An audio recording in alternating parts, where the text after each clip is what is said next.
no way I'm going to leave that electronic nightmare behind to make more monstrosities. No matter what, we're taking that thing out before we go. We have to. Destroy the base. Destroy the base. Destroy the base. Destroy the base.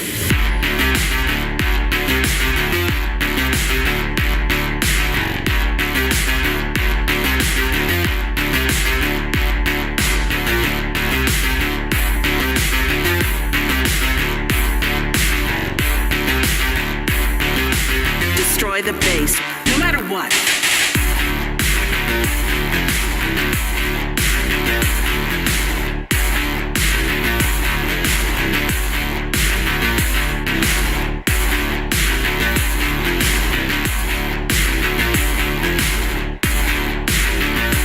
We have to destroy the base.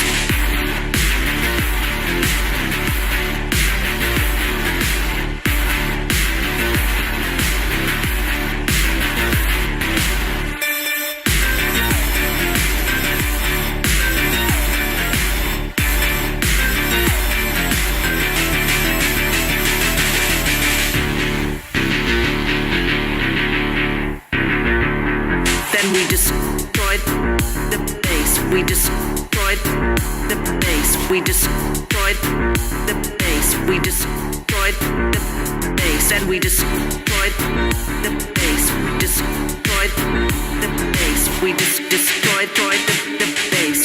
Destroyed the base. And we.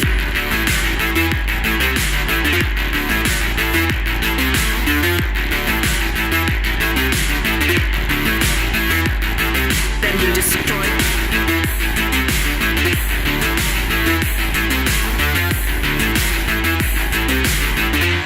Can you give me my life back?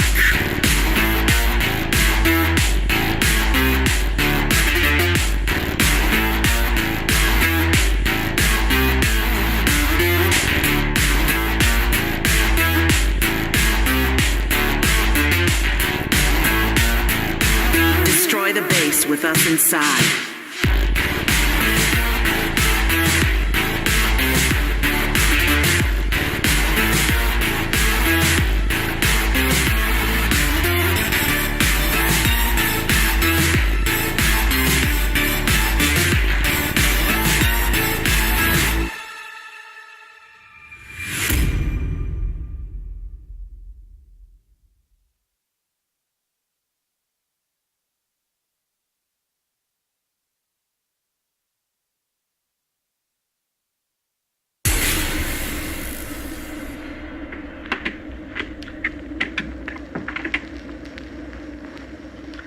We'll begin with a reign of terror. A few murders here and there. Murders of great men, murders of little men, just to show we make no distinction. Suddenly I realized the power to rule.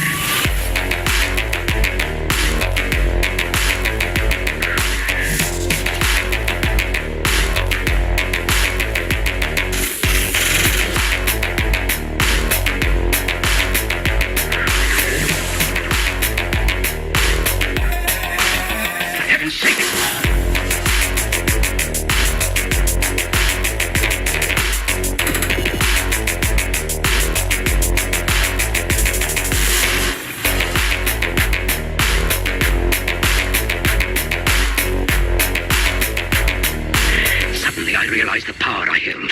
The power to rule, to make the world grovel at my feet. We'll soon put the world right now. You and I.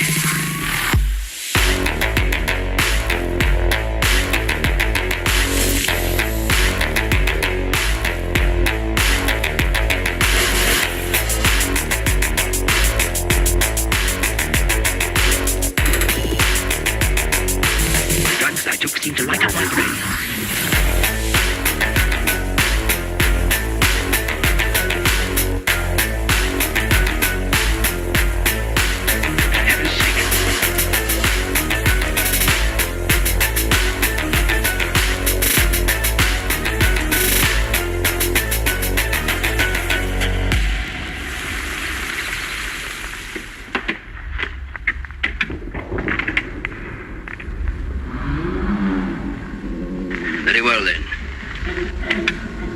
our plans tomorrow. Tonight we have a small job to do. We'll begin with the reign of terror. A few murders here and there. Murders of great men, murders of little men, but just to show we make no distinction.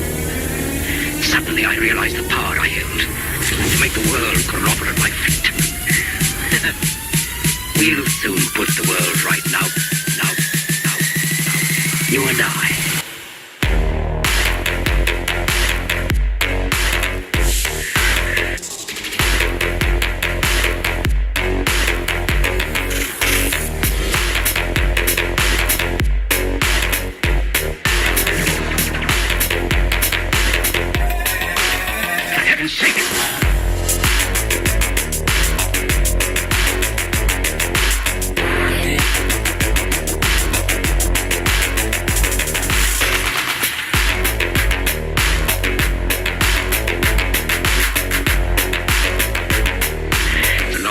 Mixture of drugs.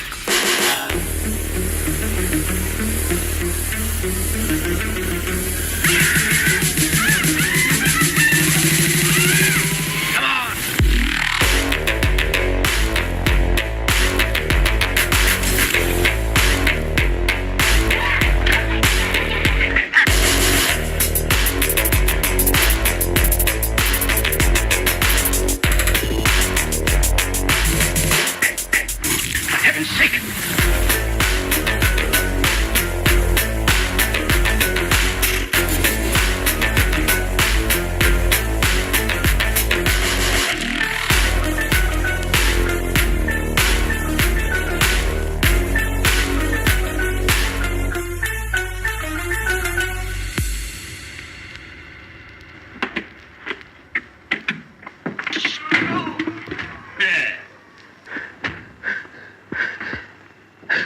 All right, off you go.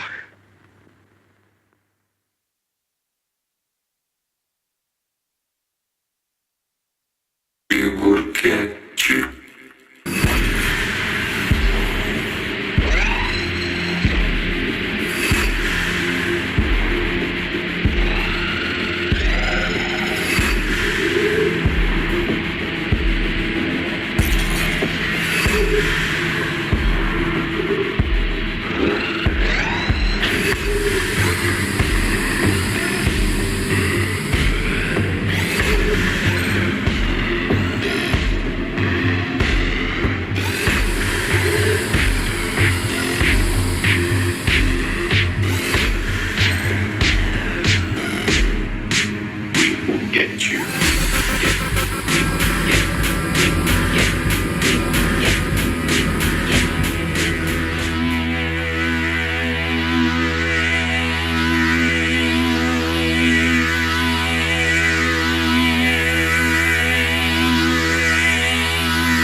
turn my mic on. Hang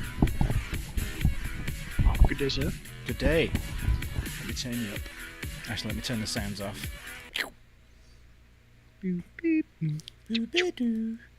So, it's a new Skype. A newer Skype. I think so, yeah. It's ugly as hell. It's not great. All it focuses on is like your previous calls and chat history. That's what the focus is. That's Microsoft for you. Good stuff. And right? I'm like, I want to look at the future. Show me who's on. I'm like, how do I call Steve? So, no, aren't you interested in what you did before? Like that, and that's why Apple innovates and they don't. Oh, there you go. Hey. Gotcha. Wow. So I have a solution to. I know we're not doing a quiz today because it's hard to do. Yeah, it's fine. Hey, guess what? You win because there's only two of us. Excellent. Nice. That's good. All right. But to the music, because it's like the cymbals were loud, but nothing else was.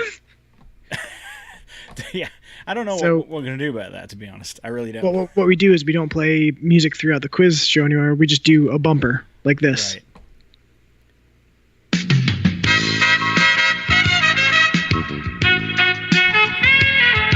I love it.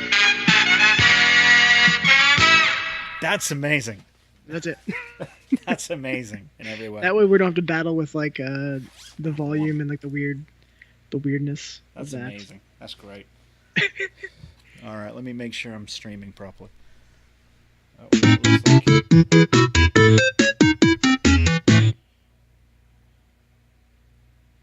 all right, yeah, it looks like we're streaming right. You want me to do this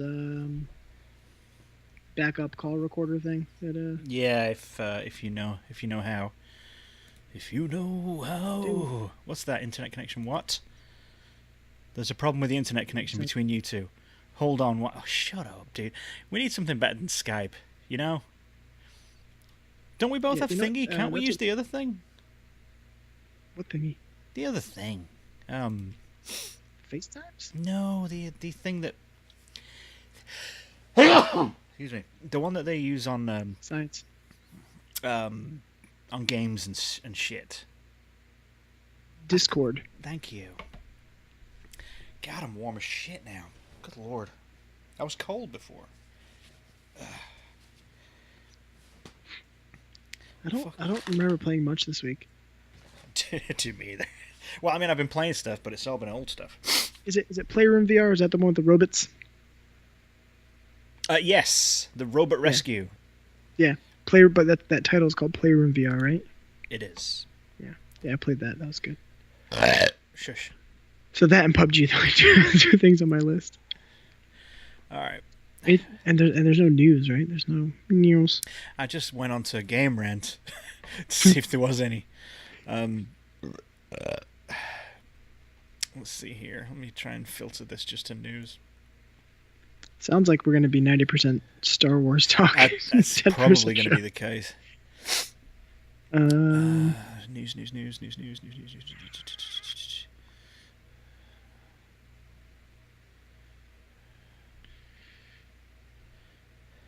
I got a few news pieces. Just kidding. Coding the thing. News pieces.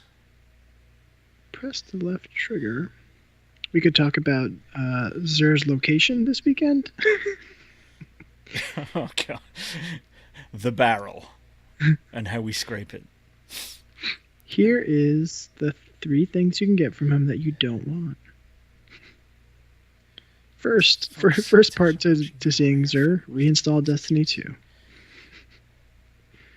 Ugh. Oh, okay.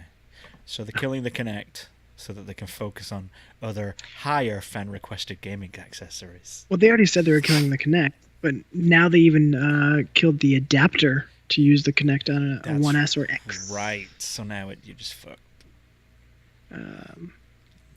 Because we all want to play that sweet Kinect. You know, fuck that. I ain't got nothing.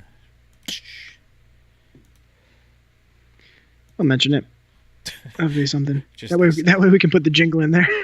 Accidentally broadcasted my stream key there. I think it's not a very good idea.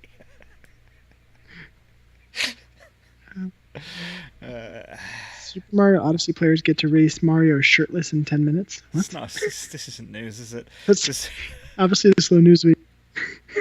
Oh, my headset's doing that fucking thing again. It's 28. Hang on. Here are the 10 most popular downloads on PS4 in 2017.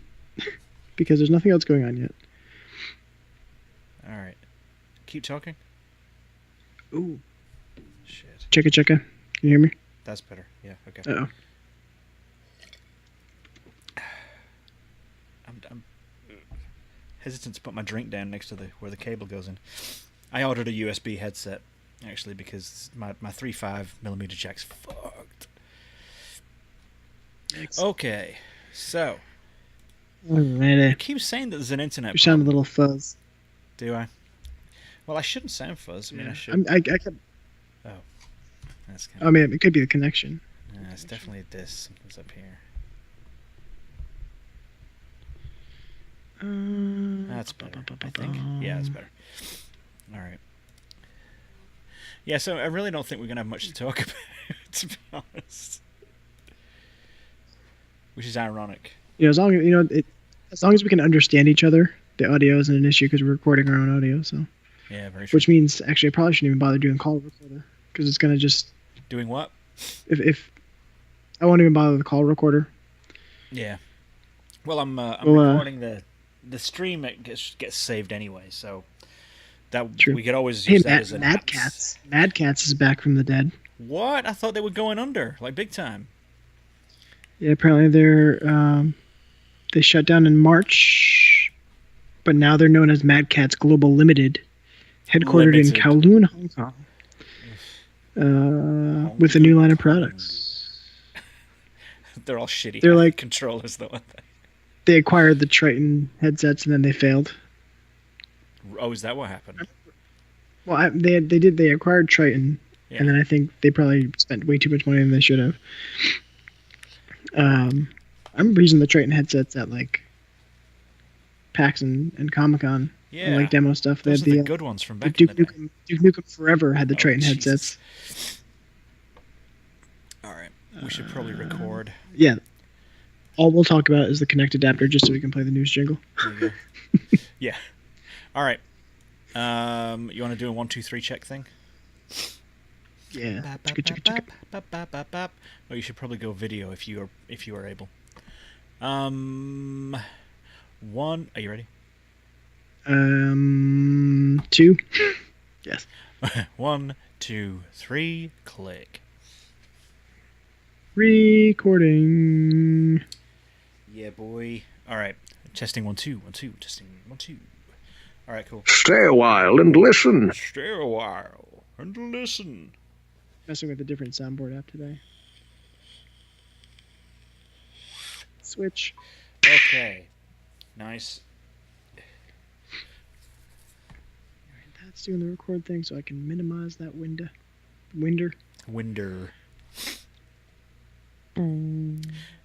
Been fucking around with Ableton Live. Been doing that. There he is. There's that guy.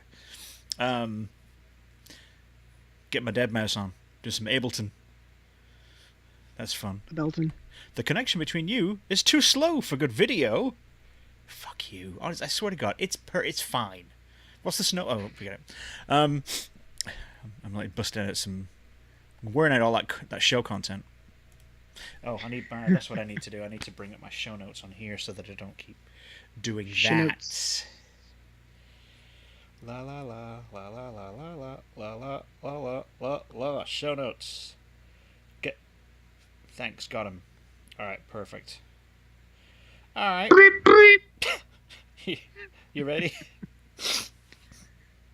You ready? All right. I'm scrolling up. It's actually on here. I'm trying to scroll on my mouse. All right. Ugh.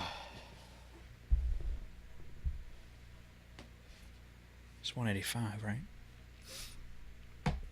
Yep. Hey everybody, welcome to GamePunchers Podcast, episode 185. GamePunchers is the most aggressive and ponderous video game podcast on the. My name's Steve. And I'm John. Hey. Wiki wiki. That's it. That's all you get. Yeah. Yeah, no Fraser. Because he simply cannot make it. That's all we got. Cannot make it. Fish may or may not have been here. We almost had a fish. Oh, almost. So close. Yeah, we almost had a fish. Yeah, I should point out we're also not doing Game of the Year right now also, because turns out Fraser couldn't do tonight and I couldn't do tomorrow. So it looks like we're kind of jammed up until the coming week. So I guess a week today. Week Friday. So that would be Friday the 9, 10, 11, 13, Friday the 13th, perhaps? Or is my math out? Ooh, Let me check real quick. No, it's 12. Is it? Okay, that's fine. Is it 12? You got it? You sure? It's 12. Yep. Oh, that makes sense. Today's Yep. 5th. Okay. Alright, cool. So we're kind of light on content today because I spent the last week playing just old shit. Really? I spent a lot of time playing old shit. I played... Because I got the Xbox One, right? So... sorry, the Xbox One X. So I got that. X. Yep. The X-Bone X. Got X. that. I gotta say, it's a nice piece of kit. It is a nice piece of kit. I've been a Sony PlayStation fanboy for some time. Peace, Hefner. Oh god, my wife's reading a tell-all book about that shit too. Hugh Hefner, ridiculous old man. Nobody likes him. Of course, he's dead now. God bless his soul. Well. However, yeah, but yeah, like I've been into the PS4 Pro. Like hard. I was an Xbox 360 guy all the way through, like, you know, bread and butter Xbox 360 guy. That was the console I played everything on, with the exception of the console exclusives. And then it came, you know, PS4 came around, and the Xbox One was kind of shitty, and so, and I just kind of glued to the Sony stuff, right? So, and it was great, and it was fine. And then the Pro came out, and oh, that's better for VR, and it's great. And visuals are much sharper in VR with the Pro. And that's cool. And it's a 4K machine, HDR, all the bells and whistles. And it's Sony, so you expect the best.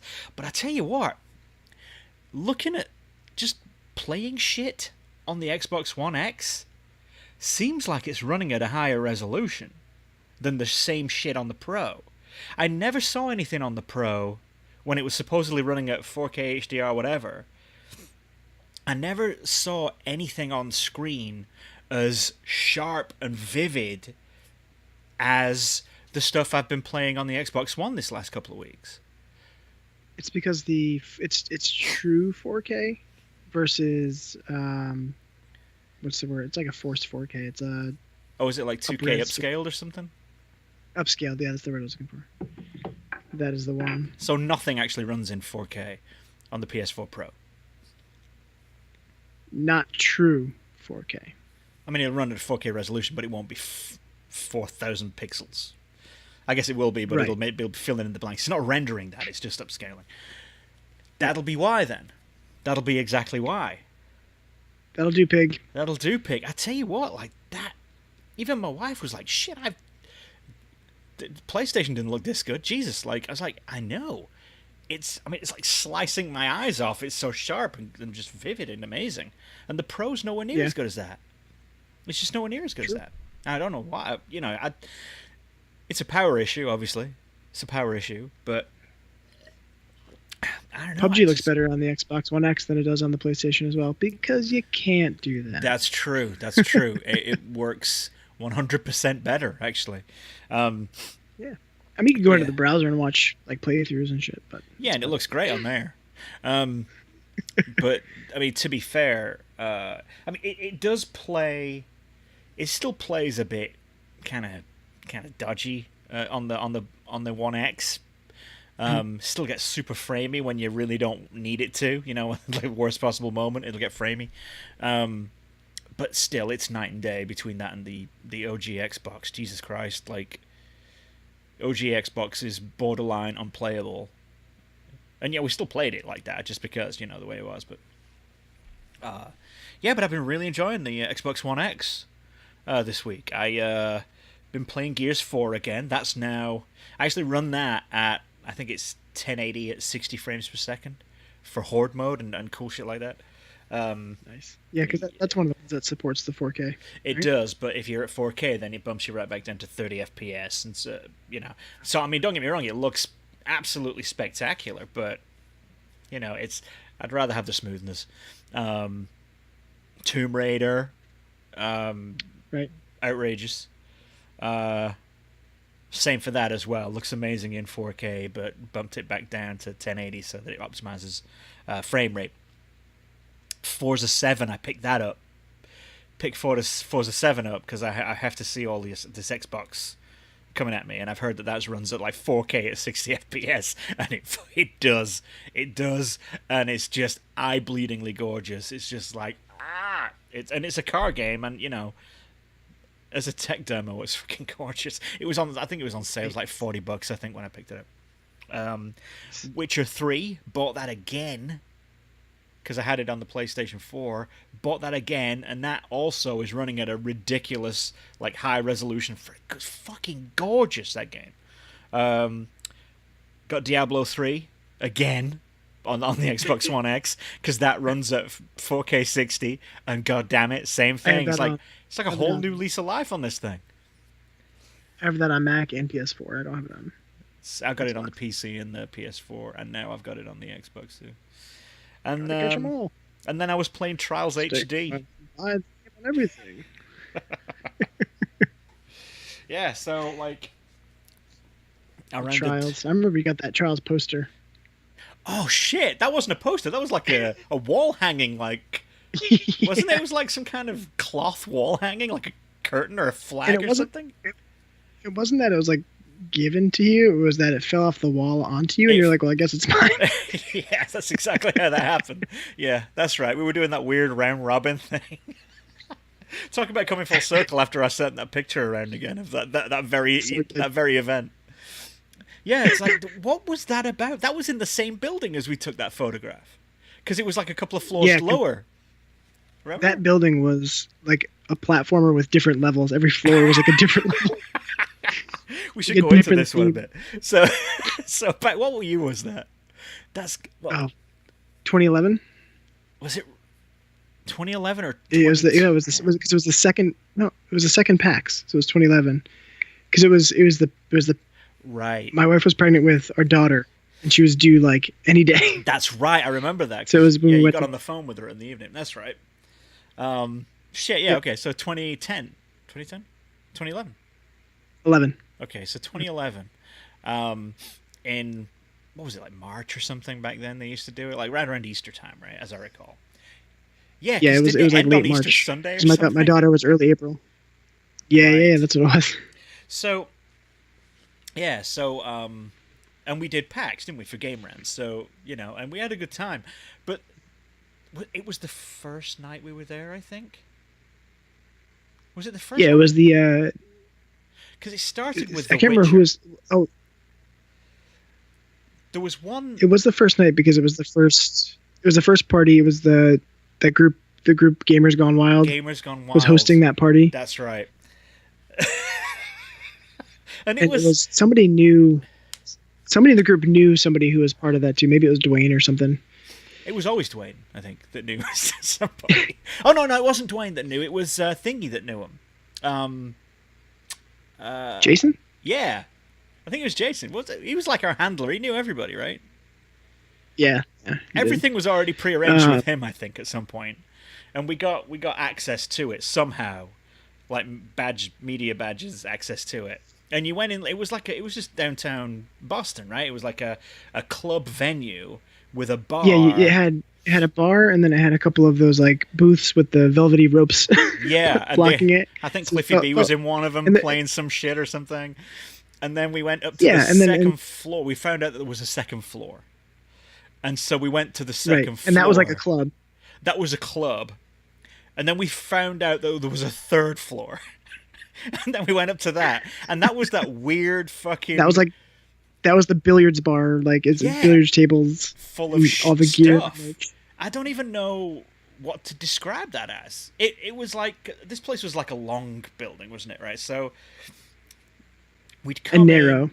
Yeah, it was narrow and long, and we got to the billiard ball hall on the 3rd floor, and there was a lot of people everywhere, and it was, a lot of sweaty journalists. It was that kind of situation. Everyone had badges all over the place, and there was like these big lines of people kind of, I guess we were just kind of conveyor belting around these pool tables, right? Like it was almost like a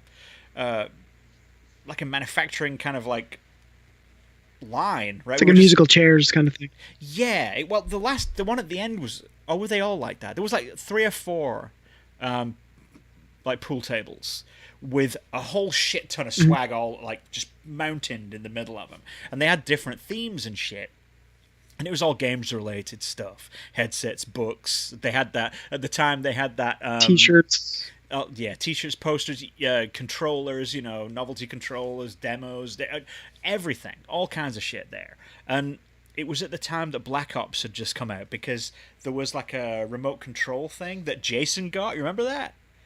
It was like yeah. Was it like like a fucking drone or something that he got?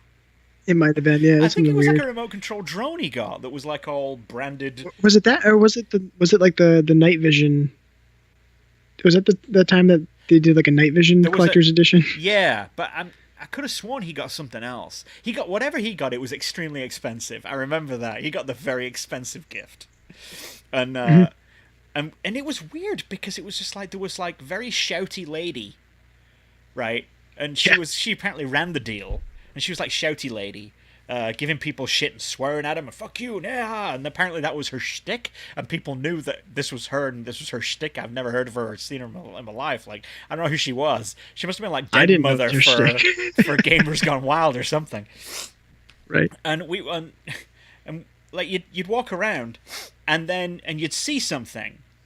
Oh no, that was like they were just handing random shit out to people as they would walk past, and it was like a conveyor belt. It was so weird. We were like cattle, just kind of moving down this assembly line. Yeah, and just so like looking at shit, just go, ooh, that's interesting, ooh, that's cool. And then every now and again, some a handler or a bouncer or the shouty lady would just kind of go, hey, you like that? Yeah, well, it's yours, and throw it at you. Go fuck yourself. And then then you gotta walk away with some swag. And people were just going around it, like it was like in a figure 8 kind of thing. Like you'd weave in around and go all the way around the tables one way, then you'd bend around and come back to the tables the other way on your way to the exit. But people were bending back around by the door and going back around, doing like 3 and 4 fucking laps of this thing, just to kind of just get shit. And again, this was all journalists, wasn't it? There was no street people out there. There was no like gamers or anything. It was just journalists. And I remember I was like looking at the books I was looking at the Homefront. Remember Homefront? that piece of shit game about North Korea invading the US. And there was a shitty paperback I played that novel. on live, start to finish. Yeah, did you? I didn't even try. There was like a shitty paperback novel. I going, oh look, it's fucking that game. And the woman was like, here, it's yours. I was like, no. So like I got the shitty paperback book. Didn't you get the T-shirt with the? What was the T-shirt that had like? I got a T-shirt that was really good, but it wasn't from. Didn't them. it have? I got a Borderlands one, but that was the year after. I'm trying to think of what game it was. There's a T-shirt that had like a some sort of creature on it in the Japanese writing. Yeah, it was a light blue one. I did get that from there. Yeah, it was light blue, and it had the monster from Bulletstorm with the Bulletstorm Japanese monster. Yeah, the Japanese logo on it. That was a fucking brilliant one. It just said Bulletstorm on the back. So I got that, and then like you said, like as we were coming back around, and Jason got that, I don't know, whatever the hell it was. Either it was the night vision or it was a drone or something. Or a remote-controlled RC car or something. And that was probably what it was. It was probably like one of those really nice, like, RCXD deals, right? I think it probably was. And as we were walking past, there was a massive wall hanging, like this cloth, like as big as a big-ass flag, like wall hanging of Trials HD just hanging off the wall, like hanging on this brick wall, for show.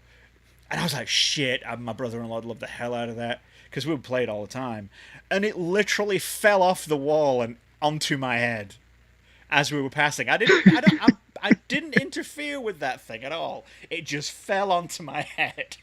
And I just left it there and said, well, I guess it's mine now. And we just rolled right back out again. What did you get? Do you remember? You got some good stuff, as I remember. I got I remember. I got a little shitty dead mouse speaker. Oh, it was like a little that's dead right. mouse It was a figure, dead and you mouse plug head. in the aux, And and apparently, it's got the little yeah, it blew it up. crummy right, or something. speaker. It wasn't very good at all. That's right. I remember that. No. Didn't you get something else? And it was funny because no, I didn't. I was pointing at something else that I wanted, and then she's like, "Here's this dead mouse thing." I was like, "That's not what I was pointing at." I was pointing over here, actually. That's more interesting. No, okay. Yeah, a lot of people are getting berated. I don't understand what the arrangement was. We just kind of walked in and went with the flow and came out with shit, and I have no idea what that was. Were we supposed random. to do something or volunteer our time somewhere, or like I don't know what we were supposed to do. I have no idea. I mean, it was just like a mad giveaway. I guess it just doesn't make sense. And then so we kind of worked our way out there, and then we found out there was a fourth floor, didn't we?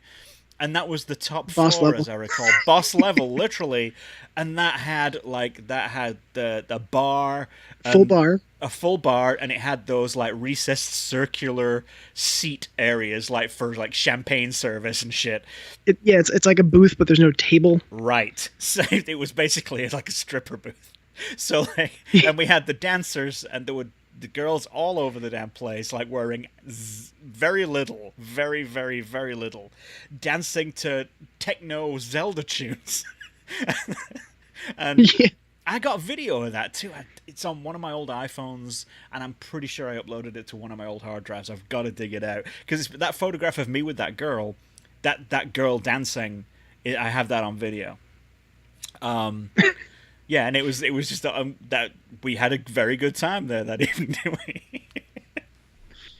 Yeah, PAX was fun. It was, and then I think we left and we had to find that one Chinese restaurant that's open because everything closes in Boston at that time. Yeah, that city sleeps. Yeah, it really does, except for that Chinese restaurant. Right. Yeah, And we just had like a bunch of rice. it's like I'd like some fried rice, and they literally walked out and then walked right back in with the rice. Like there was no preparation time. Yeah. They just had a mountain of cooked We rice. have a vat of this. It's like, here you go. It's like they're just ready for drunk people just to give them carbs all night. The owner of the restaurant just, he's sitting at his desk in the back, and instead of like the mounds of Coke in front of his scar face, it's just rice. Fried rice.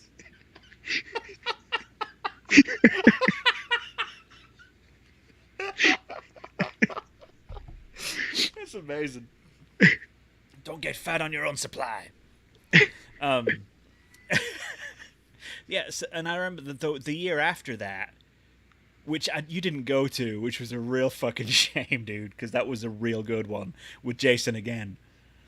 We ended up going to a Witcher 2 event. That was, again, it was, special peeps only. And it was in the basement of this bar where they had... It was just when Witcher 2 Assassin of Kings, that special... Right. Like, because like, it was an expansion that came out and it coincided with the console release as well. And so they had a couple of consoles playing it down there. And that's when I ran into Jessica Negri and got a photograph with her. And I ran into... What's that girl's name? Felicia Day. She was down there. And we had a couple of drinks there. And then Jason was like, all right, man, we gotta book and get a cab because there's this other place we got to get to. And it was again, another thing that he'd organized. And it was the wargaming.net, the people that did World of Tanks. And I swear to God, they'd closed down a club. Like, they bought the club for the night. And there was, like, these big kind of, like, the big bat signs, like, big fluorescent lights, on the wall, but they had the World of Tanks logo. Oh, jeez. It's fucking brilliant. And we went in there, and it was a fucking open damn bar all night. The bartender was pouring himself one the same time he was pouring us one, and I was knocking back White Russians like a motherfucker. And then there was just like girls on these little kind of stands stood all like they had these like little kind of pedestals recessed into the walls, lining all the way around, and they were just going all night, again dancing girls, of course. And me, Jason, and I think his friend, who we brought along to be the photographer, who was fucking hilarious, amazing guy. But he was honestly no one drunk as good as that guy. And we all three of us ended up getting on that dance floor and dancing like assholes, like drunk as shit. And probably for a solid 2 hours. I mean, we burned calories like crazy. And then I think we got back into a cab. I actually have some footage somewhere of a bit of that cab ride back. It was amazing. Talking about how we hated the hip-hop gamer and like all this other shit. Like, beefs of the day. I remember him. He was all over PAX that time we were there, too. He was. A few years there, he was like one of the main... He was at New York Comic-Con as well. Oh, was he? When I covered Comic-Con. That video, man. That was fucking hilarious. And we ended up going to some place to get some breakfast food at like 4. It was one of those all-night places where clearly we were the clientele, the target clients. Right in, drunk as shit, eggs, sit down, eat, get the hell out of there. And I think we got back to the hotel room. I had to leave the very next day. I had to get up and get out of the hotel room at 6, get a cab and get to the airport to get home in time for Easter with everybody. And so, yeah, I think I ended up sleeping sat upright on the couch in their room. Oh, jeez. for like an hour. It was just pathetic. Yeah, That's tell you insane. what, PAX, good old days. Good old days. Good old days. There's a story. That burned a few minutes, isn't it? So, John, what you been playing? What you been playing, John? Well...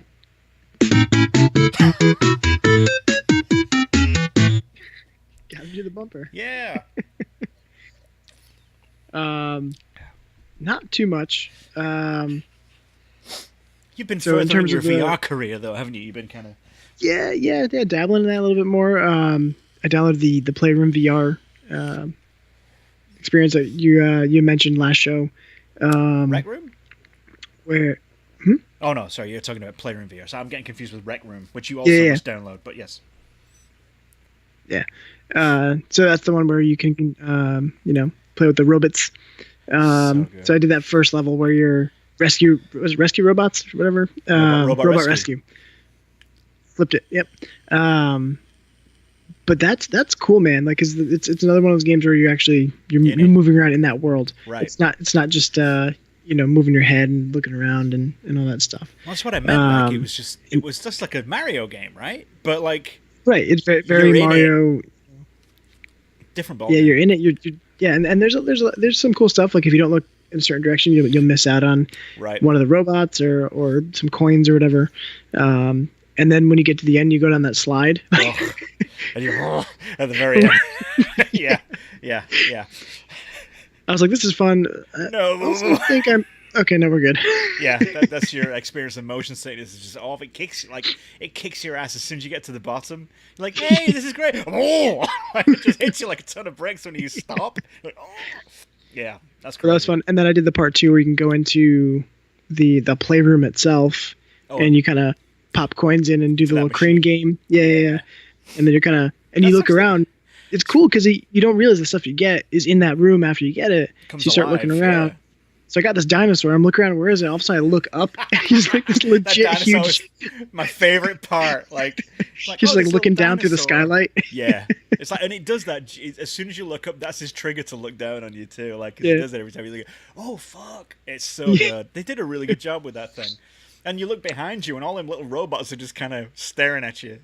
Yeah, go, oh, and they're like they have triggers too. Like they start like clapping or pointing or waving, jumping up and down. But like that game, or just the VR in general, it's like it's like your reaction is just to like laugh. It gets you like giggling in a way. Like you're like, oh, this is amazing. Like it's just things you don't expect. Right? And that's what got me. It's like, holy shit, there's a new thing. There's a new thing that I'm experiencing. This the kind of joy that going from a shitty computer to something everyone was playing. Like, oh my god, this is amazing. I want to consume all of it, right? Yeah. And PlayStation VR is the same, or just any VR, I guess. It's bizarre. It still doesn't get old. The minute I strap that thing on, it's still that whole kind of, oh shit, it still blows me away. It's awesome. Yeah, it's fun. That's really the only big one that I checked out. We let both of my kids give it a whirl for real quick. I mean, they're both under 12, so we know it's supposed to be 12 and up. But I figure for 5 minutes of checking something out. Yeah. What it is. They'll be fine. My kids. What you know what it is? Because I even looked into it. And it says that there's no scientific testing whether or not it's actually would affect anyone. So they can't certify that it's right. So, but we play it safe at the same time. Like, hey, try this thing, then pass it off. So they did the luge, and I can't do it. I always forget the name. Can you do luge? I can't do the luge. It's too fast, and it makes me feel nauseous. Any moving at all, I just can't do it. It's it's not hollow ball. No, it's not hollow ball. I know what you're talking about. It's like Pong, right? We talked about last show. Yeah. I can't really know it. Yeah. What about this? When you're sat there in VR worlds, and you've got that globe in front of you, have you messed around with it with the controller? No, it make you feel like you want to reach your hand out with a lot of whenever it's that close though. Yeah, get the controller right and move it, mess around with the ball, because obviously seriously, the ocean descent one, it's just some water, right? You can put your hand through the water, the controller through the water, and it'll drip, and you can flick raindrops off of it, and it'll change its you can even put your head in it, lean forward, put your head in it, and it muffles the sound. Swear to God. Wow. And then That's there's cool. another, then you switch games, that one where it's like that stone ball rolling, that one, if you hold the controller up to it, sparks will fly off like you're trying to sand it down, and you can even smack it away, and because it's a heavy stone, it doesn't go that far, but it'll kind of come back. Now, the heist is a big diamond, and bullet shells falling. You can catch those bullet shells with the controller and flick them back up. That's funny. Yeah, and then That's there's really cool. the Attention to alien detail. one. Oh, it's incredible. And then you got that one, the alien one, where it's that's the planet with all of the little meteorites kind of floating around it. Mm-hmm. Stick your controller in there, and you can change the flow of all of those meteorites. They'll come back eventually and normalize. But the most fun one is the other ball that's more like an inflatable ball. It's kind of like a brightly colored. It's not stone like the other one. And you could just hold that controller and just bam, and you can kind of smack that thing, and it'll bounce all around and spin back to you. And you can put swerve on it. It's like a game on its own, dude. It's so much fun. You got to try it out. So check that out. That's right, because even just looking at the controller is kind of cool though, because it's mimicking the light shining, and when you turn the light, it shines, make it brighter. Exactly. Yeah, it's amazing. The stuff that they do with that, and I think there's another one. I think it was, I think it might be the beginning of Thumper. I think, and you can hold the controller, but it's not like it's like a semi-invisible, purpley translucent version of the controller. And then of course in Playroom, it'll turn it into a controller that kind of suits the game, like when you're playing it, where you can kind of flick out the little rope with the hook on it, and then you can kind of that. I thought that was really cool. That one's cool, yeah. And then as you're collecting the robots, they're actually in the touchpad part. Right. Yeah. They kind of jump in there. Yeah, and they're all filling it up. Yeah, exactly. And then and when you're on the tightrope, when you flick out your tightrope and it hooks, you lift onto the controller. Thing, you can flick them up, and they go whee! Yeah. Or you can just raise it above your head, and it increases the height. So because there might be a couple points you need that little boost for. Yeah. Which I discovered that. So there's those little nuances of you don't really appreciate them or even know those exist until you actually just play it and mess figure it around out. with it, right? Exactly. Yeah. It's so well done. And when you do that, you're just it's you're blown away. Yeah. It's super clever. That whole thing, I was like, what am I doing? I'm holding the controller up to kind of, get a better aim on this thing, and I'm kind of flipping him up, but where the fuck am I? I'm in the game, I'm out of the game, I'm holding a controller outside of the game that's actually moving a controller inside of the game, and it's I'm all over the place right now, and I'm just enjoying it. I've just got to go with it to get through. Yeah.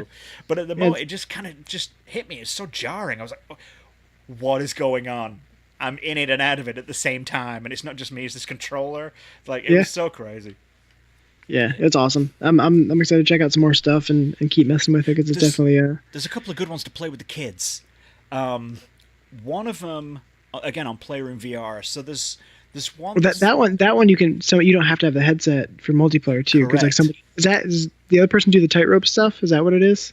Oh, there's two of those. So yeah, one of them you're like floating on a flower around, and Like you do. yeah, and that person doesn't do the tightrope, but that person has a special kind of tool. There will be certain areas that you would notice you can't get into or can't access, and that help. You got to use the other person for those. But there's another game. It's like a set of 4 games. One of them's like a Wild West thing, and it's like these. One of you is the sheriff, and the other person is behind the bar, and the person behind the bar doesn't have the headset on. The person behind the bar is just watching the TV, and then someone comes in, and the sheriff who's got the VR on would be situated somewhere in the room, in the saloon, so that the person comes in, so you can have your kid like watch the TV, and then this person will come in, and they'll have like different.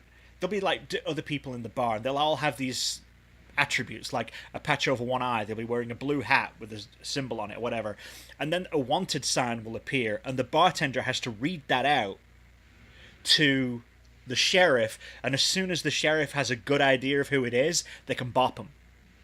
Oh wow. Yeah.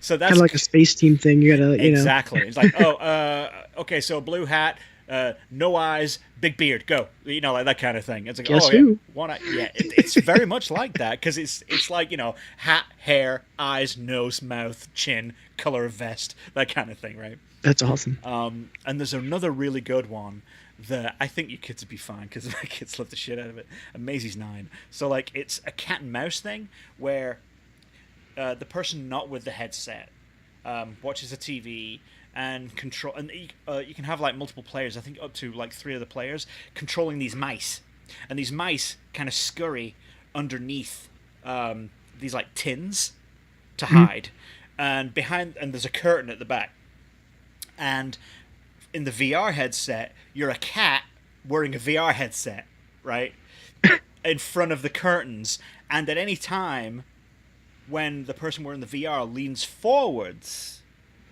then the cat basically moves its head forward, the curtains part, and it's looking for mice that are moving. So, and if any mice are moving at all, then when the curtains open, the cat automatically goes, meow, gotcha, right?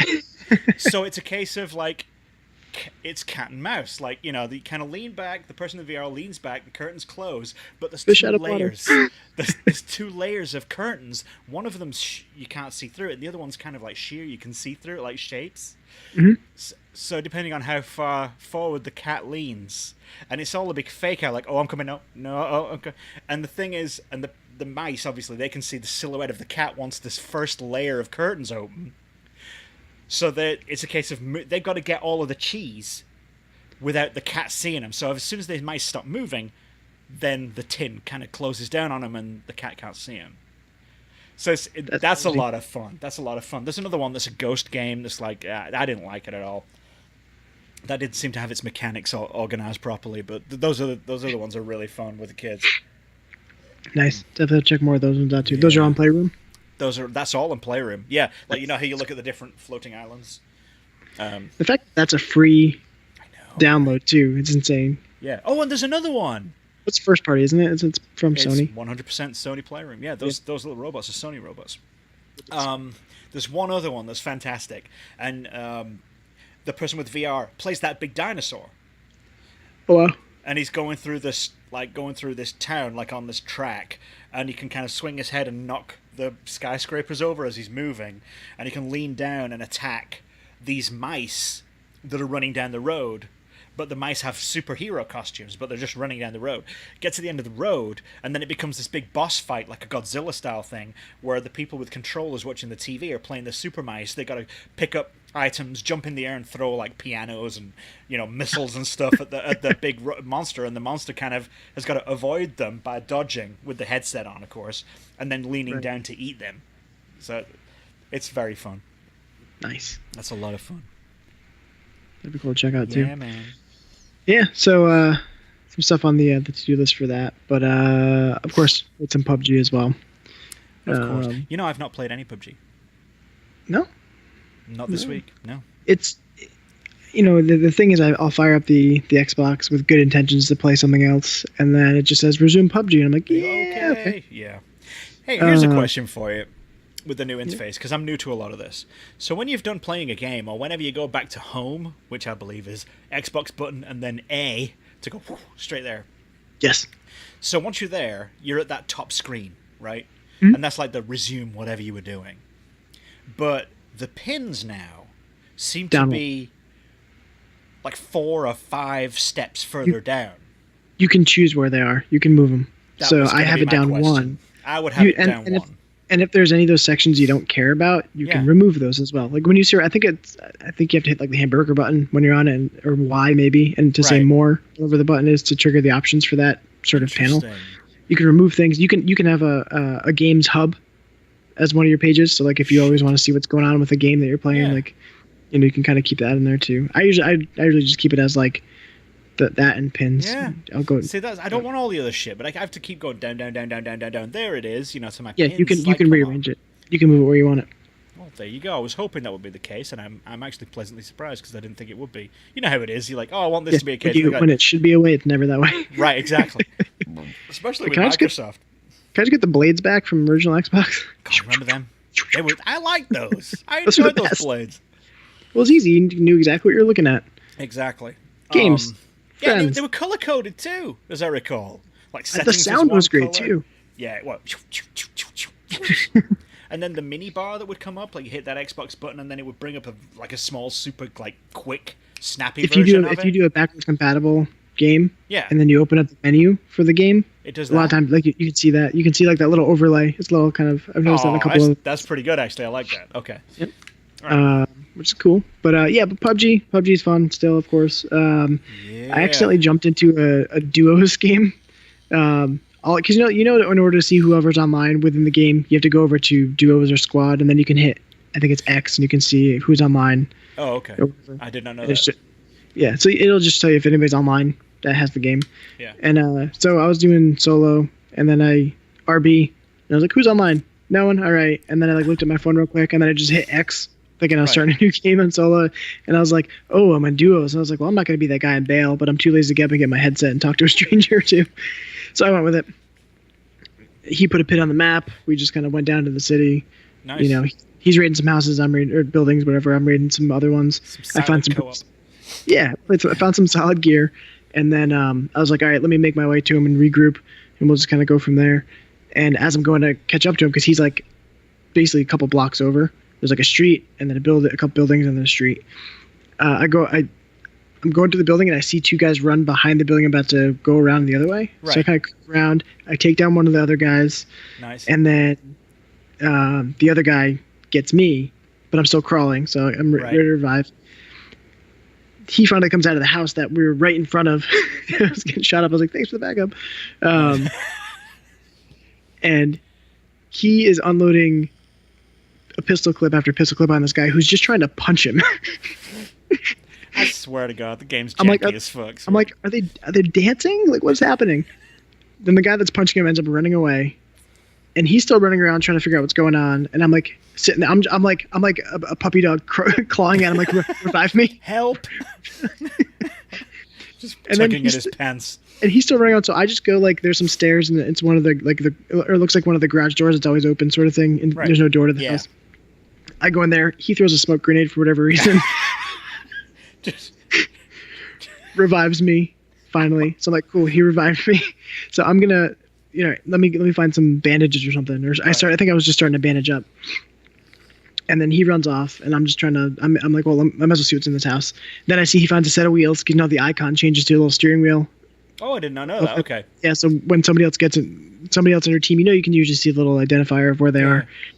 So his turned into a steering wheel. I was like, oh, he's got some wheels. Cool. So I'll meet him out there. So I'm running. And then I see, the little icon getting closer because he's kind of around the building coming up. And then just as I'm jumping over a wall, he's pulling off the road onto the dirt. And I'm still jumping over the wall, and he's still coming at me. Oh, no. Hits me. Has to revive me again. Jesus Christ. Best teammate ever. What's this guy doing? So finally revives me to get in the car. I start bandaging up, but then he hits the gas, so I can't bandage while you're moving. You have to be standing still. So I'm sitting there with like a sliver of health. Like, okay, luckily I got like 15 bandages, so this will be okay. Oh, it makes you lasted that long with that dude. That's great.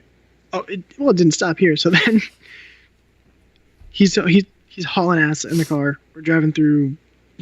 So many times I'm like, you're gonna crash. Like, it just felt like it was like the mom teaching the kid how to drive. Like, whoa, no, brakes. We get to a house, and then we go in the house, like find some stuff. I'm bandaging up while he's doing that, and then I go upstairs, look for some stuff, and he goes back outside. He's honking the horn. I'm like, okay, fine. Well, shush. Like, you hit me. I'm trying to bandage up. So I was like, all right, I'll just jump. I'll jump off the balcony because he's second floor up. You don't get to take damage. Right. And he's driving, and I'm falling. He's driving, and I'm falling. I land on the hood. I'm like, nice. Don't just stop. I will run to you. Like, this guy's a menace. You have to come right to me. Then the circle's getting ready to close. The middle of the circle is probably the bridge, one of the bridges. Oh man, all right. But it's still a pretty large circle, so it's like either end of that circle is the shoreline in some town on either end of the bridge. Right. So and he puts a pin on the opposite side of the bridge. I was like, cool, all right, I guess that's where we're going. So he's flooring it. But he's not on a road. And I'm looking at the map, and I see blue at the top of the map getting closer and closer. And I mean, blue is in water. Oh, shit. Okay. He just drives off of a cliff. We roll down the cliff, land sideways, jump out, and then we're swimming for days Oh, God. to get to the bridge. I'm like, why is this guy? So meanwhile, we finally, and it's at the, I don't know if you know this point, but there's like a little horseshoe cove. But you can't walk up any of those rocks. It's just before a bridge, so you have to kind of go. I had to go under the bridge and back up and around. Oh, jeez. And then still, he wanted to go across the bridge because he put a little pin on the map. Had to get so I was there. like, I guess that's where we're heading. So I'm halfway across the bridge. Notice he's not near me. He's just hanging out in a house at the end of the bridge before crossing. I'm like, what is happening? So I just hang out by one of the cars, and then another duo, each had their own car, and they were hauling down the bridge. I had that. I can't remember the name of the gun, but it's got basically the disc that goes on top of the gun. It's like a D something. Okay. But I'm just trying to unload on the guy. He hits me and kills me because I was like, whatever. At that point, it's like everything's working against you. So I go to spectate him. He's now on the bridge, like running sideways. It's like he just put the controller down or something. He's just running sideways, and then obviously gets killed. And I think we ended like 18th. I'm like, how did that happen? Wow. Against all odds, like, that's impressive. It's like two Stooges the whole time. It's a comedy of ours for 30 minutes. The soundtrack would be Benny Hill for that. Yeah, really. That's amazing. And at that point, I was like, all right, I'm done. Time to put the coach on. I'm done for the day. But that's what brings you back to. I mean, those are the moments that like kind of make the game have its charm and its whimsy. Emerging gameplay, John. Emerging gameplay. Right? Well, it's two sides of it, right? Like the game can be great in terms of like you're hearing footsteps, you're getting into it, and then the other one's just like, what is happening? Yeah, absolutely. That's what happened. It's like what I was telling Fraser the other day, the other episode. It's like the magic of it is the fact that there's 100 people, and just all of these points of deviation from the minute everybody gets in that airplane, like the possibilities and the variables at play are endless. Like just you could either parachute somewhere where there's no one and you're like, cool, there's like 8 houses here and no one's over there, or you're like, why are there 12 other people? Right. And it could just be like a big fucking knockdown drag out right from Jump Street on a roof, like you know what I mean, or it could be fisticuffs in a barn, like. I always love the one too, like if you're going to where there's like maybe a collection of a handful of houses and then you end up landing like pretty close to somebody else and you both sprint to 2 separate houses like, I'm going to get some first. Right. Yeah, exactly. Shit, there's one other person. There's 2 houses. Let's do this. Yeah. Amazing. It's just a damn good game. I need to get back on it, actually. I think that's the thing about it is it's so simple. Yeah. But it's different every time you play. Exactly. And it's like the rules of engagement are just non-existent for the most part. Like, You see someone, just gun them down. Who cares? Like, it's simple. Like, you just eliminate people as quickly as possible. There's no cat and mouse. There's no real benefit. There's no risk reward to keeping people alive. There really isn't. Just as soon as you see them, fucking drop them, move on, and get on with your life. Right? And that's the thing too. Is like there's the element of surprise too. Like they could be fully equipped, and you could just have a pistol, and you could come out on top. Exactly. But, because maybe they don't realize, or most people. I feel like most people play it safe and try to go quiet and look around the corner. That's what I do. I'm a very safe player, very cautious. I usually do that too, but I knew there's a guy running around outside this house I was in. Yeah. So I just bust out the door and took him down because he wasn't expecting me to just run out and get him. Nice. You know what I mean? That's good. I tell you what, like one thing, I gotta stop getting in vehicles outside of houses because they're always a trap. Every one of them, always a trap. Someone parks a buggy right outside of a house. I get in it like an idiot. And then immediately get gunned down before I can put my foot to the accelerator because they were waiting for me to do that because I'm an asshole. I'm an idiot. The other thing you can do if you do have a vehicle, though, this is what I mean, this could just be me thinking I'm doing something smart. But I drove to the center of the circle's getting pretty small. I think we're down to like 25, 30 people. Right. And I drove up to a collection of houses. All doors were closed. I was like, cool, no one's even been over here. Right. And I was like, but I don't want to lose the car because that's super helpful when you're getting toward the end. Yes, it is. So I kind of parked it like it was like up against another car, like it was just another broken Jeep. Oh, you're trying to disguise your Jeep. But also positioned in the direction that the circle would be shrunk to next, right? Oh, so you it's can like just jump in and hoof jump it. in and go. Right. Yeah, and it worked. It worked well. That's not a bad idea, actually. Yeah, because if you hidden in see a plain Jeep sight. up against another Jeep, you don't think every vehicle that's usable is never up against another vehicle. That's true. It's always right there, right? Like in a useful place, like right outside of garage or by the All the on the rundown road. ones are next to other rundown ones are right next to a That's a building, very good like point. literally up against it. Right.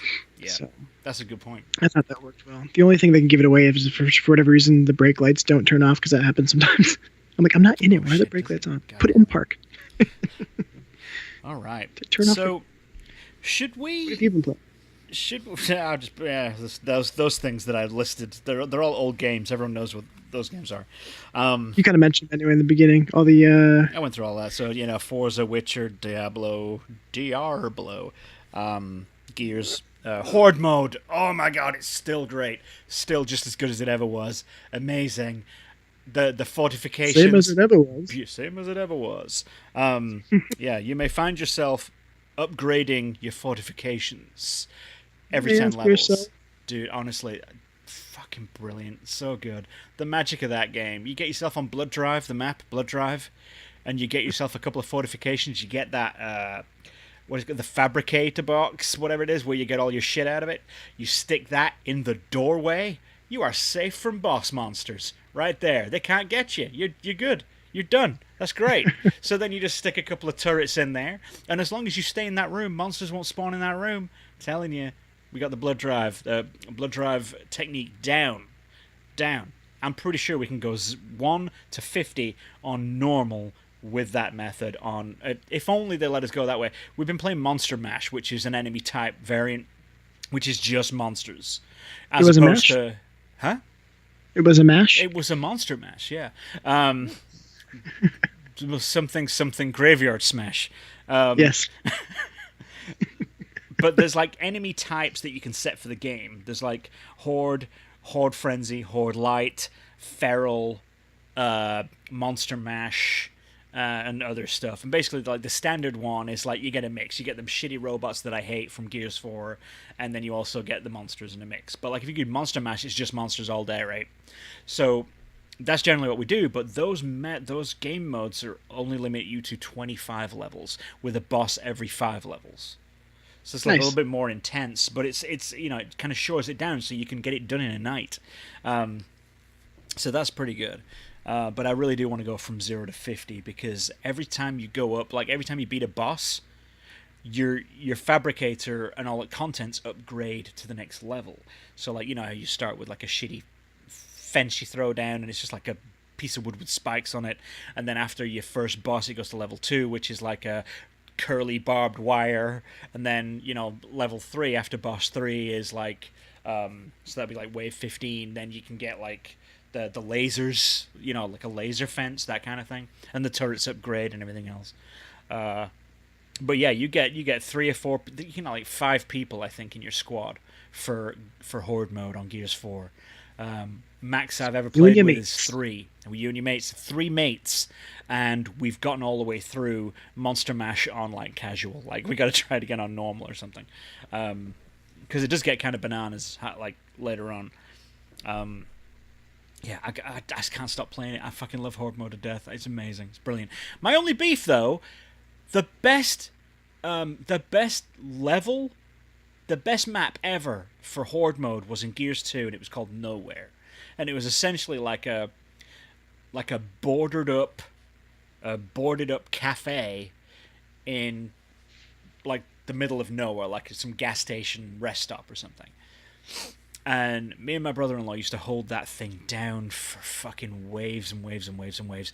And that's not in the game. They've brought all kinds of levels back from all of the old games, but for some unknown reason, the best map out of every one of them in any Gears game ever, they haven't brought back. And I don't know why. The horde mode now, you can play, there must be about 20 levels for this thing. 20 maps now. And there's all varied and from various different versions of Gears 2, 3, and 4. And even some modified from the first game that didn't even have a horde mode, and they still haven't brought Nowhere. And that's like the best one that ever was. Diner is a poor substitute. It's too big. It's too open.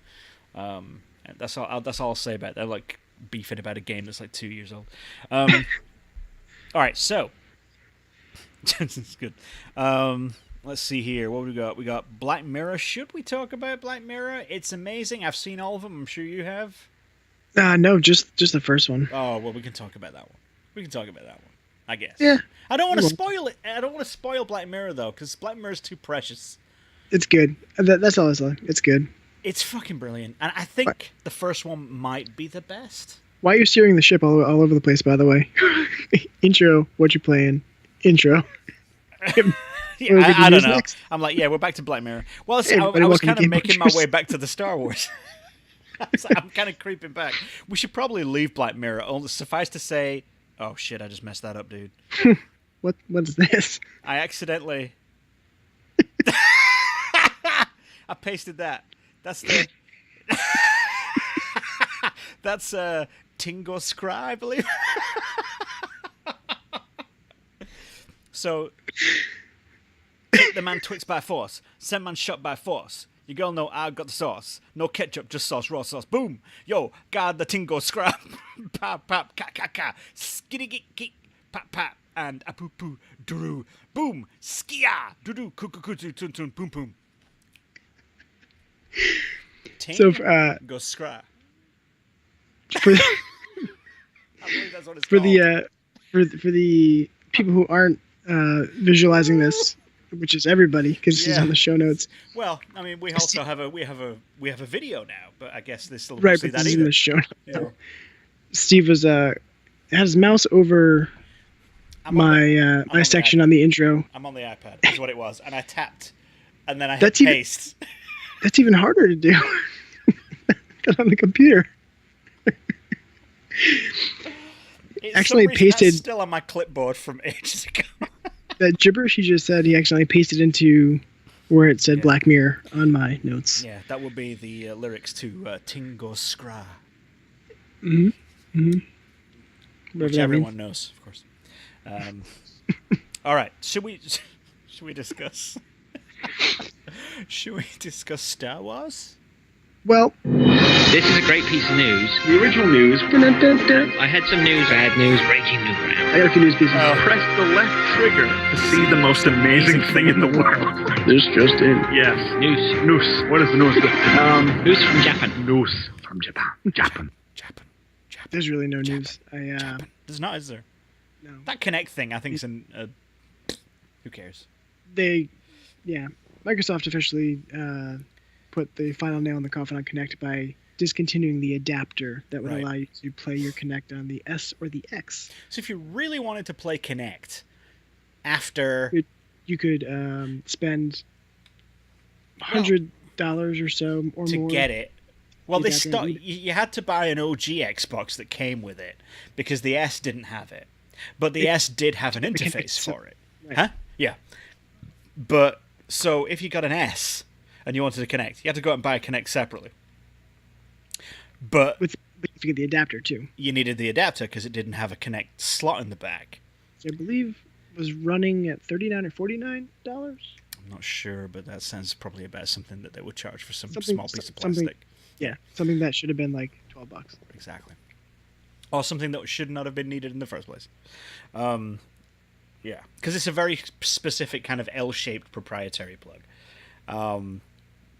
And now they just said, fuck it, sorry. Now we're not even going to give you the adapter, so screw it. Basically, this is, like you said, it's the final nail in the coffin. They're done with Kinect. There was a big push for Kinect, and voice recognition. And it was, remember that? There was like so much shit that they were pushing so much through the Kinect. Kinect was listening to everything you were doing. I could like walk out the room and go, Xbox volume down, and it would go down. And I mean, there are some pretty good games too. Like Phrase talked about it at one point last year, and that's something you have to kind of where you move. It's a platformer, and you got to move your body to reveal the platform as you're controlling the guy. Yeah, it would like paint in the level with a silhouette of your body, depending on how you were kind of posing in front of the camera. Yep. And you could kind of bridge gaps and stuff like that. And I think Fraser cheated by just basically going closer to the camera and making all of his appendages bigger. Like just, I think that's how he did it. Told his kid to just put his hand over the. Yeah. Just put your finger real close, and then you got a bridge across the whole screen. So yeah. Anyway, you can't do that anymore. So, that to be honest, it was half-assed tech to begin with. Project Natal, whatever you want to call it. It was limited. It always had a very limited future, in my opinion. It could only do but so much, and it was like the Wii controller. Like, you saw everything it had to offer in the first 5 minutes. It couldn't really go much further than it did. Plus, it was an expensive piece of kit. Yes. For the very minimal benefit it actually gave you. I'm not shedding a tear over that. I'm shedding a tear over the money I spent on Kinect. I've actually bought 2 OG Xboxes, both with the Kinect, and that usually increased the price $100 from the base, right? Yep. So yeah, I'm not happy about that. But this, apparently the reasoning is so that they can focus on other more often requested hardware things by the people, which basically means they just wanted to throw that out of the window so that they can focus on, in my opinion, mixed reality. Either. You weren't focusing on the Kinect anyway. You had to get rid of an adapter to focus on. Right. Well, I mean, as far as that, yeah, it's like, was that really getting in like, was it disrupting all of your concentration? Was just the existence of this adapter? It's like, I can't think about VR right now. Some guy just hammering away at like, some big project, but out of the corner of his eye, he just sees this adapter on the desk. Like, oh, it's gone again. I can't do anything. I'm paralyzed. I'm almost there. I just know the secret, like the key to mixed reality for everyone. But it won't let me get there. Nice. So yeah, so they're signaling to the world, fuck Kinect, we're going to move on. And I would imagine that the only hardware that they're talking about everybody asking for is VR, especially considering that Project Scorpio, that Xbox One X, it was there for VR. That was one of its main selling points back when they were showing it for the first time at E3 before they'd show the hardware. Remember, they were showing, hey, this is Project Scorpio. This is what it's going to do. It's going to be cool. We're not showing you what it looks like yet. That kind of thing. And It was like, yes, this is going to be VR ready for a next generation of games. So yeah, I would imagine that's the way they're going. And with Windows kind of pushing the mixed reality thing with headsets from like Acer and shit that look like fucking Tomy Shark games and fucking Virtual Boys, basically. It's going to bring the price down. Nice. Yeah, so whatever. Kinect. Connect. That's it. That's it. Well, yeah, so why don't we do this? So, tell them. Soldier Boy, we're going to... We'll do our normal wrap-up, and then we're going to do a little bit of outro music, but then we're going to come back after the outro music and talk Star Wars. The Last Jedi. If you haven't seen it... Don't listen. if you decide to listen to that little bit of outro music and decide to stay afterwards, you can't yell at us for spoiling you. Yeah, we're going to spoil it. We're going to talk about it because we're just in a unique situation right now where Fraser can't be on the show. So Fraser's not seen it yet. We need to talk about it. So he's also not here, and Fish isn't here, and I don't know whether or not he's seen it either. I bet he has, though. I think he has. Fish is the kind of person where he would have seen it on the first I think day. he mentioned it on the possibly tweeters. Yes. So yeah. go ahead and let's get this wrapped up, and then we'll move on to the stuff. So yeah, if you listen beyond that, it's your own fault. That's what we're saying. That's all we're saying. I'm going to spoil the shit out of it. Yep. I'm just saying. Whoa. No, we're going to do it. Yep. So get us on our website, GamePunchers.com. We are on Twitter at GamePunchersPod. Line. I am at Chambango, is that right? I don't normally do that part. You do. Do every I? time. Yeah. Well, Amazing. I am at Chambango. I don't do that until you've done yours. No, that's not true. Professional. I'm at John the Valley. Fraser is at Fraser Moo, and Fish is at the Jesus Fish. Yes. Good job, John. It's good. You can email us at podcast@gamepunchers.com and join the conversation on Slack by signing up at tinyurl.com/slackpunchers. This is the first video broadcast back on Twitch. We're going to start doing these again because my machine's handling it a lot better. Dude, the new version of fucking OBS is brilliant. It's nice. really good. It did all my work for me. I don't need to do shit. So yeah, we're going to be doing Twitch streams whenever we do a show. I don't know what regular day this is going to be. It's going to be whatever works out best for everybody. I'm guessing it's going to be Friday nights for most people, but we'll see how that shakes out later. Right now, just know that we have a Twitch channel, twitch.tv/GamePunchersPod. We're going to be... Well, a tweet will go out from the account anytime we broadcast. I think we do that. I'm not sure. I would recommend, if you're going to join it live, just be on the Slack for the conversations, just because in the past... We don't generally look at the comments are a fucking cesspool half the time. You get most random people diving in and saying weird things. Yep, exactly. So if you want a healthy, normal conversation... Slack. Hello, listeners. Yeah, slack it up. Slack punchers. Hey, do you like my shirt? It's Stormtrooper Starry Night. More so Stormy Night? Stormy Night, exactly. Yes, it's great. Okay, so thank you all for listening. Hey, you've done your rings. You did your rings thing. You did that thing. Well done, congrats. Closed your rings. That's it. You've closed all your rings. Yep. John, I let you fight through it. He's closed all of his rings. On the shirt. If you know what I'm saying. So, anyway,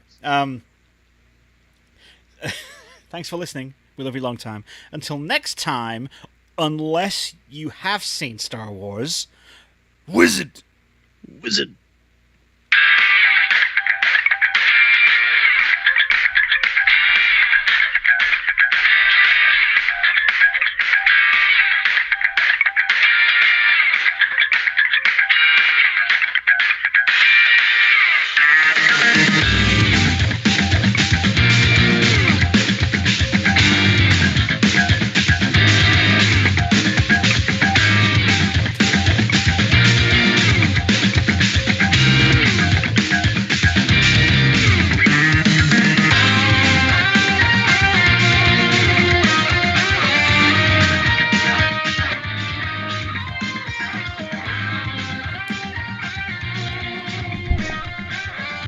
All right.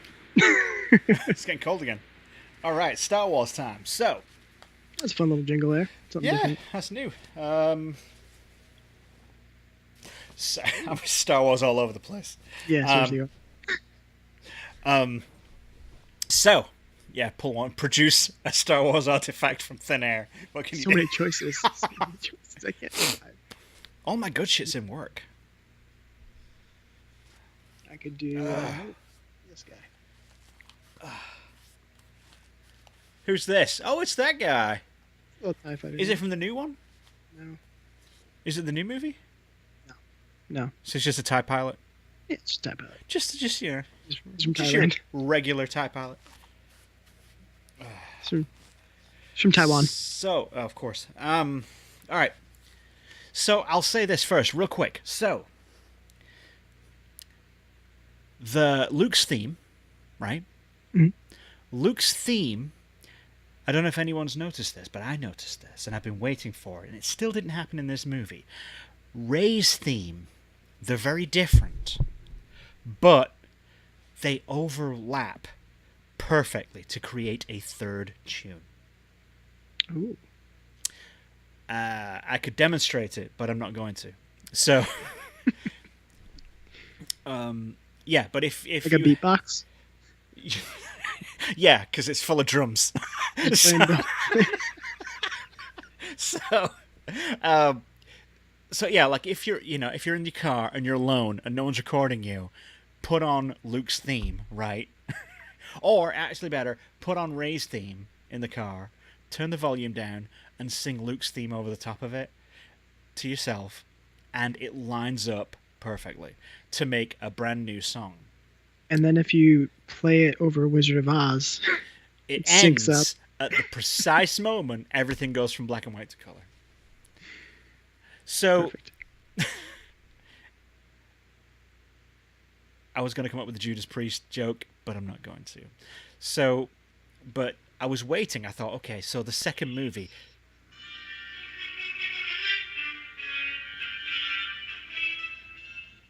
Which is that? Just random Star Wars noise, or?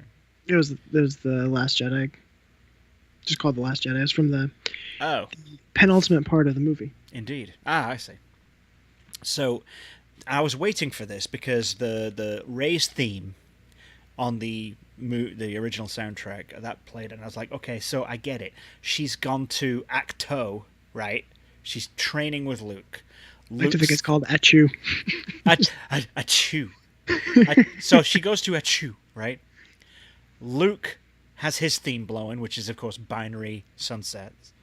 And I thought, okay, that's it. We're going to get his theme, her theme. At some point, they're going to be like, master and student combined, working as one focal point, the Force. It's going to merge the songs. John Williams is a genius. This is going to happen. And it didn't happen, John. Mm-mm. What I actually think is going to happen is in the third one, Force Ghost Luke is going to help real world Rey with Force shit, and that's when we'll hear it. Because like when Luke's like in the Death Star trench run, and then he's like, "Oh, it's crazy." John Williams like the way he does his everything's all over the place, and then it goes calm, violins, harps, and Obi-Wan's like, "Remember," and then it calms, and it's like you get that Obi-Wan music, right? And I think that might be the case when Luke will probably reach out to Rey at some point as a Force Ghost, and then we'll get the combination of the two. That's what I think. And it would make sense for that to be at some part of the finale of the third movie. That's, when Luke's destiny and her destiny kind of combine. The themes combine to make the brand new one. It's going to be glorious. I'm telling you, mark my words. Did I say Destiny? No, shut up. So, yeah, this was a triple bourbon and cherry Coke. If you mess with me, it will just... I'll go with it. It'll be terrible. So, yeah. So, what do you think? Last Jedi. What do you think? I loved it. I had 2 viewings of the movie. I've had just the one. So, I saw it on opening night, right after work. Happened to be a movie theater right across the other side of the parking lot. That'll help. And then, what day was it? Christmas Eve. I'm going to pull out one of these. There you go. Christmas Eve, brought my son. We had our second viewing. Excellent. Well, my second viewing, his first. There. What did he think? Loved it. He absolutely loved it. He came out, he's like, I think that was the best Star Wars I've ever seen. For real, though. Okay, so... I saw it... again, we did the thing we always do. We got the fancy chairs an hour and a half from my house. and we just made a big family day out of it. we all loved The good news is the runtime was probably broke even with your round trip. Dude, that was a long ass Star Wars movie. 2 hours 35 minutes, I think, and then yeah, because I think it was billed as like 2:44, and then of course you got your trailers and stuff. Trailers, you got to get your popcorn. Yep, exactly. So, what disappointed though, this year no novelty 3D glasses, Star Wars themed. I got an army of BB-8 3D glasses upstairs that I wear at random times to irritate my family, and there was You also wear them at random times during the show. I wanted to break. I actually had they were in the car, and they were like, "Don't do it, don't do it." It wasn't even 3D that we were watching. But I've got them in the center console in my car just in case. Like the quality of this movie is a little off. It's because you're wearing the glasses. This isn't 3D. Like maybe I should wear more 3D glasses. Put on another pair of BB-8 ones over the BB. That's right. That's all I could get though. That's all that was left. When I bought them last time, but they didn't have any this year, so I was kind of bummed. The best I could do was some novelty cups. Yeah, the only offering I had was to pay $7 shipping and handling to have Fandango send me a poster. It's a good poster though. It is, but I'm not gonna. You can buy it at Walmart, dude, for like $5, whatever. Yeah, seriously. So yeah, we watched it. This was the first time. So I was a good boy. I was a very good boy. I watched the teaser trailer and I watched the regular trailer. I avoided the Star Wars subreddit. I avoided StarWarsNewsNet.com, and I avoided all other. Was it newscom.net? Dude, it used to be called The Force. No, it was called Episode 9 News Episode 7 News or some shit. And then they changed it when they realized that everybody on planet Earth was going to their site for news. And then they kind of upgraded, so then it's like StarWarsNewsNet.com. So yeah, I avoided all of that. I was a very good boy. I did not know what was going to happen in this movie. I really didn't. All I knew was what was in the trailers, which was Luke would be there, Achu would be there, there'd be some sand shit, and all. I just knew that stuff. Salt with red undercrust, whatever. And that's all I knew about it. And then as we got close to the movie, it came out that I guess the Disney execs were so impressed with Rian Johnson's movie that they just gave him another fucking trilogy. Like, there you go. Yeah. Have another one. We trust shit to you like this. Have it. And apparently it's an unrelated trilogy, so it's somewhere else on the other side of the galaxy. Which, well, yeah. So leads me to wonder either because we have Han Solo movie coming up. Yeah. We don't know what's after. Yeah, I thought it was. 9. Didn't they confirm it was the Kenobi movie? I thought I could have sworn they did. That's not confirmed. That was like a rumored thing. The Boba Fett one is still like it's like on a to-do list, but like maybe something we'll do. It's nothing else has been as confirmed as like Rogue One and Han have been though. Oh, I could have sworn they did confirm the Obi-Wan. Maybe it was just a rumor that I was looking at. So it makes sense because they haven't got Han Solo out the door yet. So do they continue? Is Rian Johnson continuing 10, 11, 12, but it's no longer like is 9 going to close out the Skywalker saga? I believe that's the case. These aren't going to be related, is what they said. They're going to be completely unrelated. Right, but are they still 10, 11, and 12, or are they going to continue a Skywalker saga and then Rian Johnson's trilogy is in the off years instead of these sort of Star Wars story things? I mean, once 9's wrapped, we'll have a better idea. would they? Yeah, I mean, it's like there wouldn't be much point. That there would be no justification to do another one and call it 10, because that's a Skywalker saga. But without numeral identifiable Star Wars movies after that, it's just going to be loose Star Wars movies, right? I mean, I guess it's going to be episodes 1, 2, and 3 for whatever Ryan's doing. I don't think they're going to be 10, 11, 12, because that would imply that the Skywalker, and I think they want to separate these.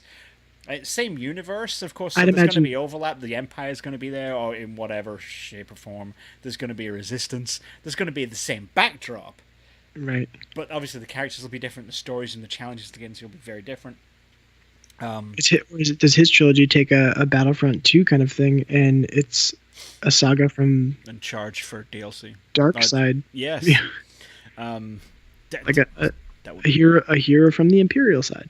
But I'd imagine that they're going to wrap it in that same naming convention that we've seen for Rogue One and Han Solo, where it's the name of the thing, a Star Wars story. Yeah, So his will be the name of whatever it is, Episode 1, a Star Wars story. maybe.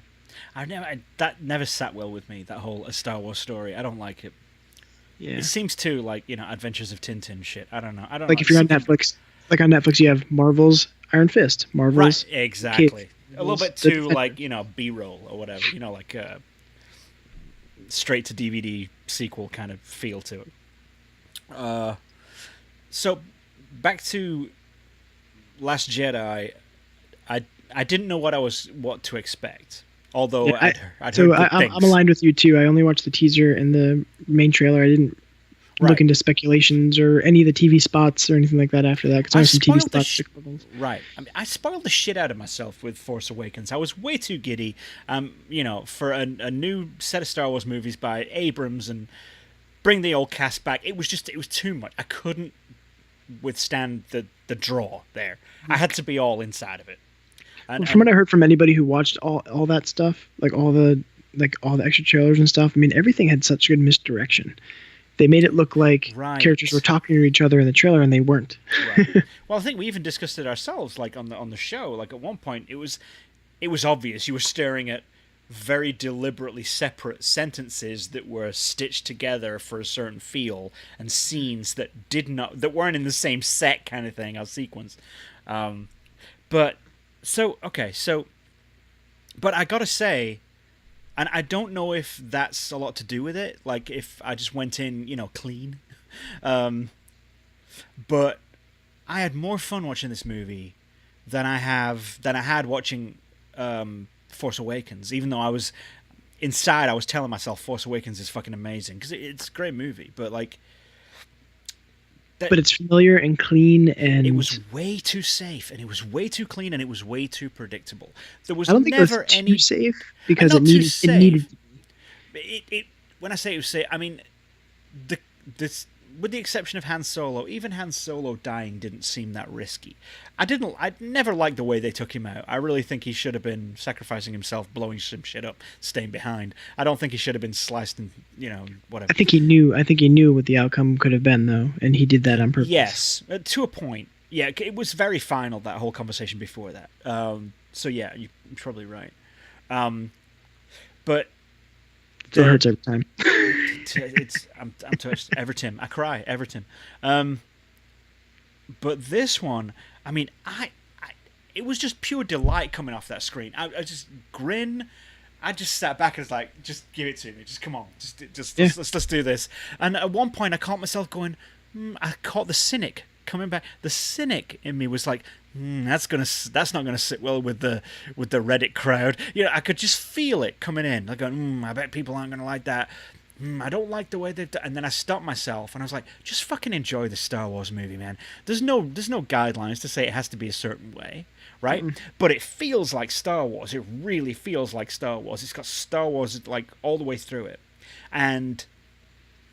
But even with all of that and the characters that you know and love and you know how they're going to act in certain situations, I did not see a single thing in that movie coming. I didn't see any of that coming at all.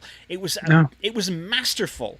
Like everything, like the scenes that we've seen, not mirrors of, but similar situations. The Jedi or the Force power person bringing the younger, novice in front of a big powerful master kind of thing, and that went completely in a different direction. Like, and the whole the hero getting everything wrong and just shooting his mouth on, going, you know what, just get in the back and fly your spaceship, you idiot, right? You're a jock, be a jock.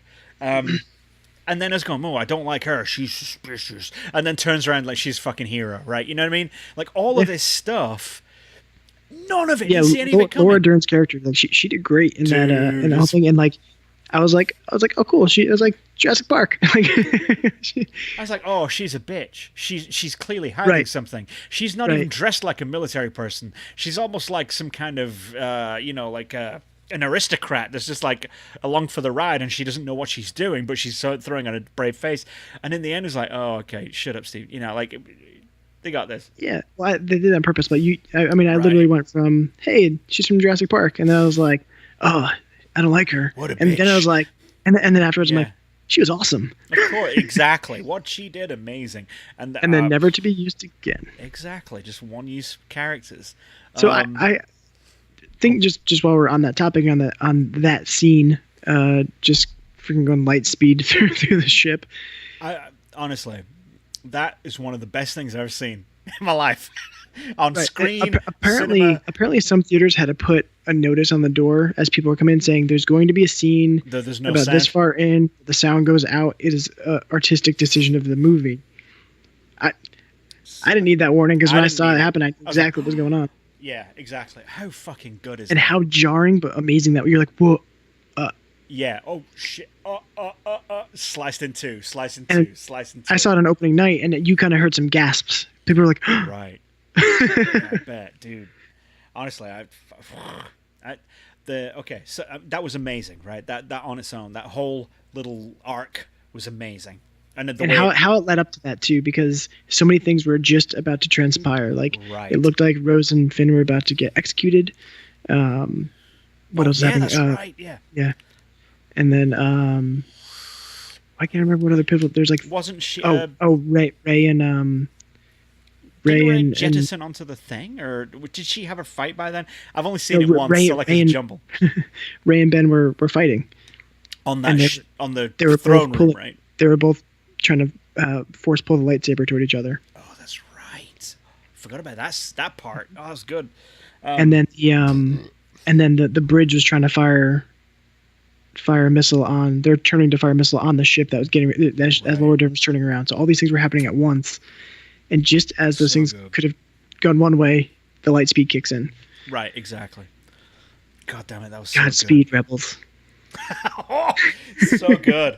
And just that whole, like, it had a real Battlestar Galactica feel to it. That whole, like, that evil asshole empire just, like, crawling, chasing that fleet away. Like, they can't get away. We're just going to pick them off and just keep going. Let them die off one by one, and we'll just chew them up. That was just fucking ruthless. And that's exactly what the evil empire should be doing. That kind of asshole behavior. It's exactly what they should be doing, like a personal grudge. I thought Kylo Ren has abnormally shaped pectorals. This is true. It's actually become a meme. It's become a meme. It has, and I hadn't heard of it. Like Ben Swolo is what they call it. Well, no, what the meme is, everybody's been, like people online are doing the Kylo challenge. You got to pull your pants up to just under your pecs. And be very wide. That's ridiculous. Even Daisy Ridley commented. Like, yeah, so do you have a cloak or something? Can I put a shirt on or something? That's too funny. I thought the humor was really well done in that one. I mean, a lot of people had a beef with the humor, and it hit me just right every time. Every time.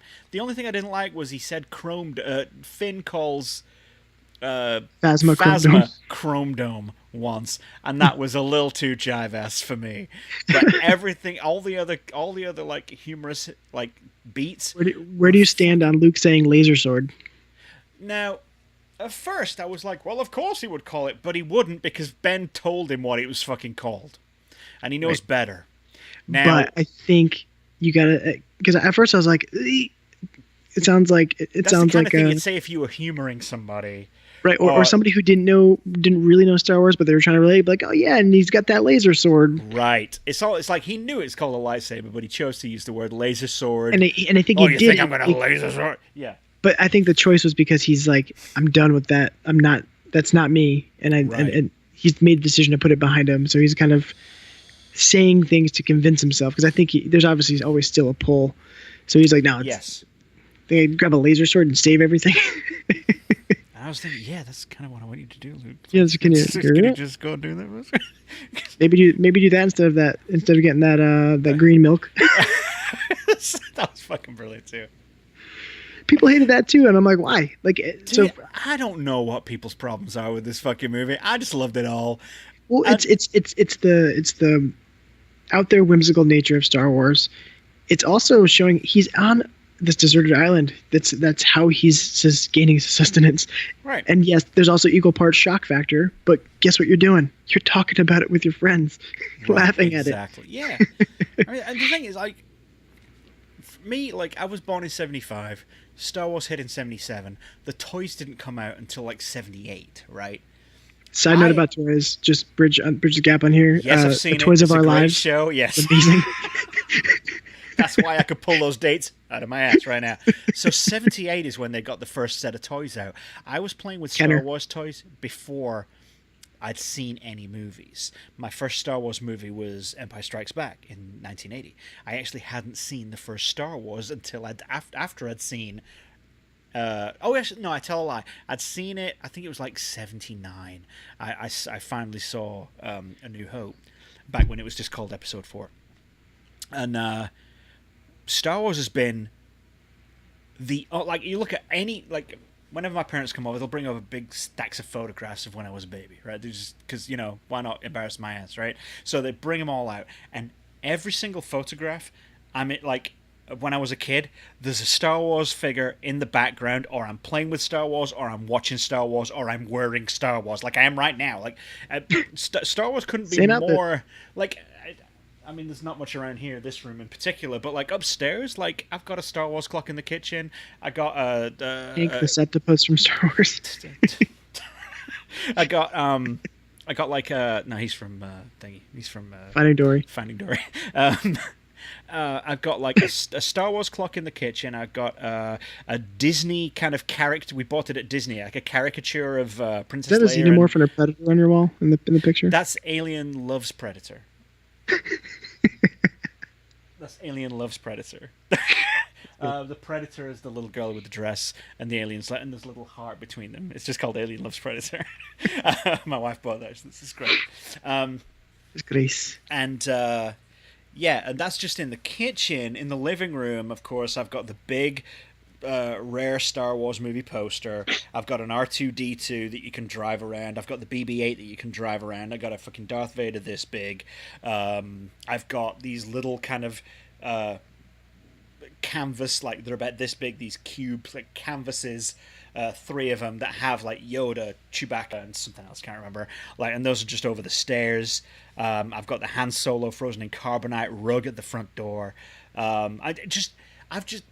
If I look around, there's fucking Star Wars everywhere. It's just, my life is filthy with Star Wars. It's all over the place. It's been a part of me for as long as I can literally remember. Star Wars has been there, right? I remember buying certain figures for the first time. I remember looking on the back of cards from the figures I bought the first time.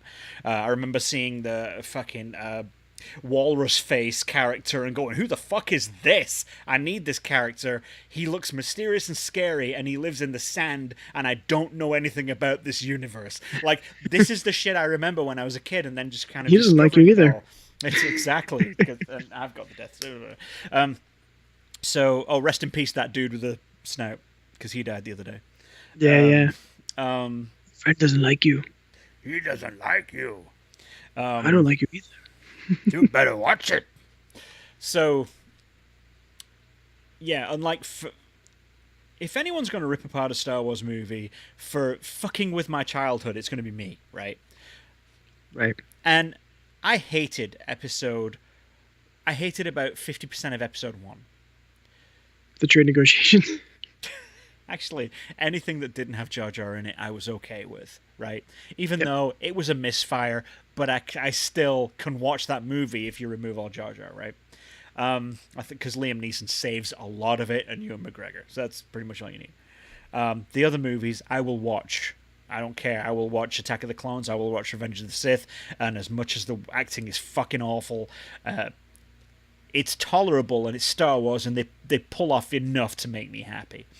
Action sequences. I mean, fights. All of that stuff. Plus, like there's a few really good shits in Attack of the Clones. There's the fight between Ben Kenobi and Jango Fett. on Kamino. Even Kamino's a fucking weird place. Dooku was stupid, should never been involved. Bugs, whatever, who cares? But then there's a part at the very end of that where you've got fucking Palpatine stood on that like veranda with like very evil looking aides and helpers and supporters around him, like with horns and shit, and the sky's blood red, and you can just see all the armies marching out, like all the clones. He's basically made all the fucking stormtroopers, and there's that Empire theme kicks in. That's powerful shit, and that's in Attack of the Clones. Anyway, there's some good shit all the way through. But even with all that said, and all the liberties taken by Rian Johnson, even to fuck over the movie that came directly before it, because there's a lot of fuck you J.J. Abrams moments in there. So I hear that a lot, but at the same time, J.J.'s an executive producer, and Disney's way too careful to not have the directors. He would have okayed this stuff. Yeah, that's true. Right? No, I'm saying J.J. was okay with it. Because look at Marvel. Look at the Marvel Universe, for example. All those movies are tying together. Like, the Thor movie will tie into Avengers, which ties into the Cap movie. Like, it's all... The Cat movie. The Cap. Oh, the Captain. I thought you were going to say, the Cat movie with a... Gotcha. And then, but even think about, like, the Disney... Even, the Disney recent princess movies, like Rapunzel and Frozen. Oh, yeah. Like, you see... There's you see the characters, right? You see characters like in the background, and a lot of them, it's like they're all it shares the world. They're building universes these days. That's true. They got to have consistency and agreed upon conditions across multiple movies and multiple directors. And right, and even if it's just an Easter egg, it's an intentional. When you see it, your mind goes, "Oh wow, they're in the same time, and that they're just in a different country or whatever." Yeah, I mean, when I say like fuck you, JJ, I mean. I'm sure he's fine with it, but like, just the whole idea of the mystique. I mean, the entire MacGuffin of Force Awakens was Luke Skywalker's lightsaber. Well, technically, Rey's a MacGuffin until the lightsaber shows up. Then it's Rey and the lightsaber, right? Just throws it, and then right off Jump Street. Fuck it, over his shoulder, done. Which was surprising, and it hurt me. I was like, no, you've got to love that lightsaber more than that. Come on, you're hurting me. But then I was like, it's okay, it's all right.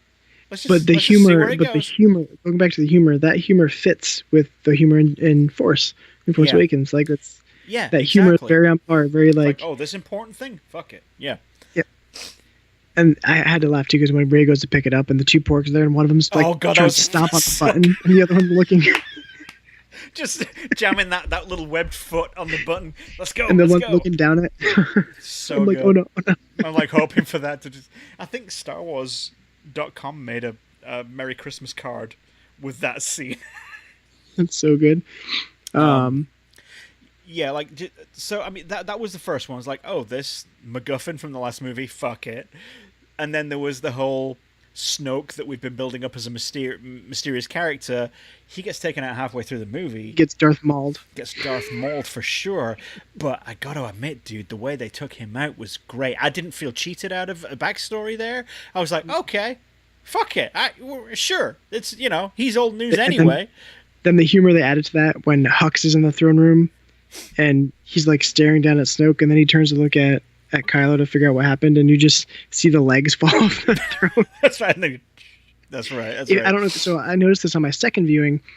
When the legs fell off, his hand is still on the armrest of the throne. Because then if you think about it, if the lightsaber goes through, it cut him at the wrist as well. And his hands would have been there, and Well, one hand, because the other hand was was up and like. Oh right, yeah, gesticulating with one of them. Dude, yeah. So. That back to attention to detail in a way, right? Like the fact that let's make sure his hands, but the legs just so good, and the way that this is one we thing might hear more. So some of the stuff that people are like they didn't answer this. I'm like, there's still another movie, right? And that's the thing. I mean, the thing is, and also, who cares? Like I appreciate using your imagination for things too, right? Like, and I think if you think of the whole theme of this movie was it doesn't matter where you come from. It's where we're going, right? You can be you can make waves. There's a quote about being the pebble that causes ripples in a pond. The spark that right? causes the fire that spreads across the galaxy, I believe, is something along. That's what Poe says at one point. Yeah, yeah, exactly. So the whole theme of this movie is it doesn't matter where you've come from. Yeah, you can still do big things. Exactly. And very unifying message, really. It's like the individual heroes are no longer relevant that much. Now we're looking at, like the power of the people, the power of many. Like, we're talking about unity being the driving force. Because at the very end there, they were like, no one showed up, like, to help them. They put out the distress call. Leia put out the distress call, Right. And they were like, well, no one's showed up. And then, so, like, really, what's the resistance by the end of the movie? It's like 12 dudes? Well, 12 dudes and ladies. Like, there's literally 12 people, right? Yep. Give or take. And a kid with a broom. So, like, I guess I'm skipping ahead of myself, but what I was saying originally about, like, the humor felt so right. All of the emotional beats felt right. The tension, again, I didn't know what to expect in this movie, and this movie kept me guessing all the way right through to tying up everything that it was, like, all of the payoffs. I was like, oh shit, yeah, even though, yeah, in retrospect, I don't think it even telegraphed this stuff that strong. Like, certain things it telegraphed strong, as in, okay, so communicating across vast different distances with the Force, you got to be very, very powerful to do that kind of shit, right? They set that up early so that when Luke does it, you're like, oh, like, oh, like, look at Luke going crazy with the Force, right? And I don't know if you noticed this, I picked up on it at my second viewing, but when he's doing that on Crate, when he's about to fight Kylo, he doesn't make any dents in this floor. He doesn't. His footprints don't. His feet. No, so Kylo goes to do his stance and he drags his foot across the sand and it turns all red because under that sand is red, and then it shows it. Then it cuts to a shot of Luke's feet and he does his stance and there's nothing. Nothing, right? And that's a bit of a clue. Right, exactly. Like if you and they're like, oh no way, and then again when, and I don't know if did this happen.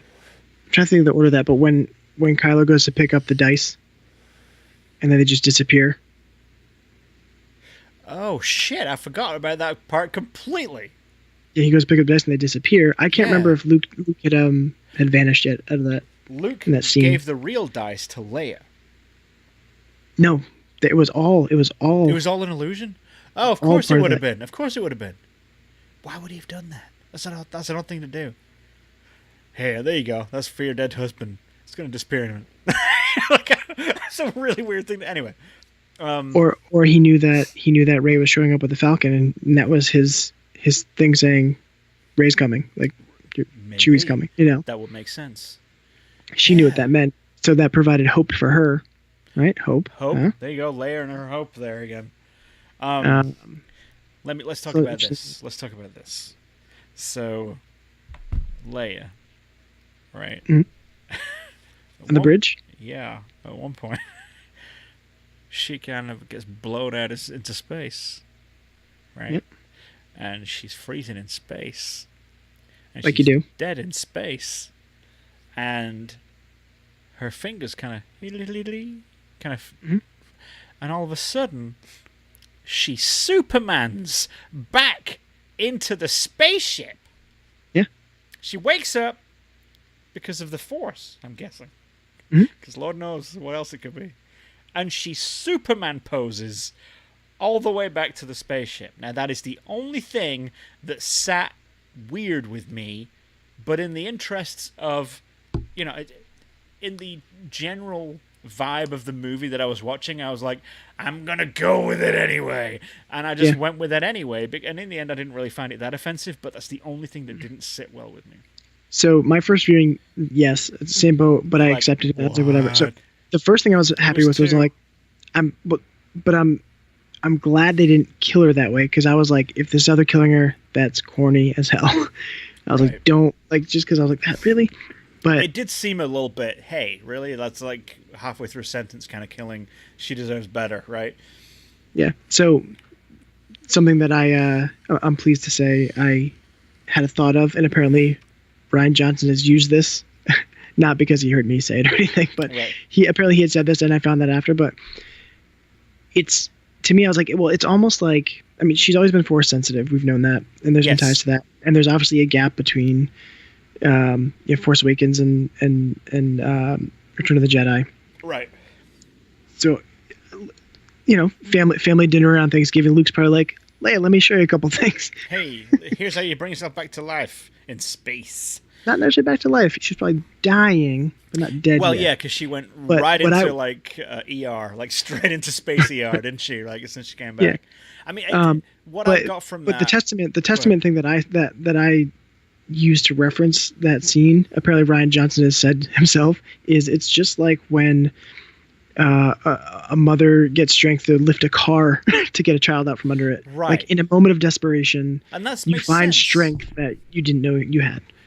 And but I mean, to me, the way I read it was the Force was doing it for her.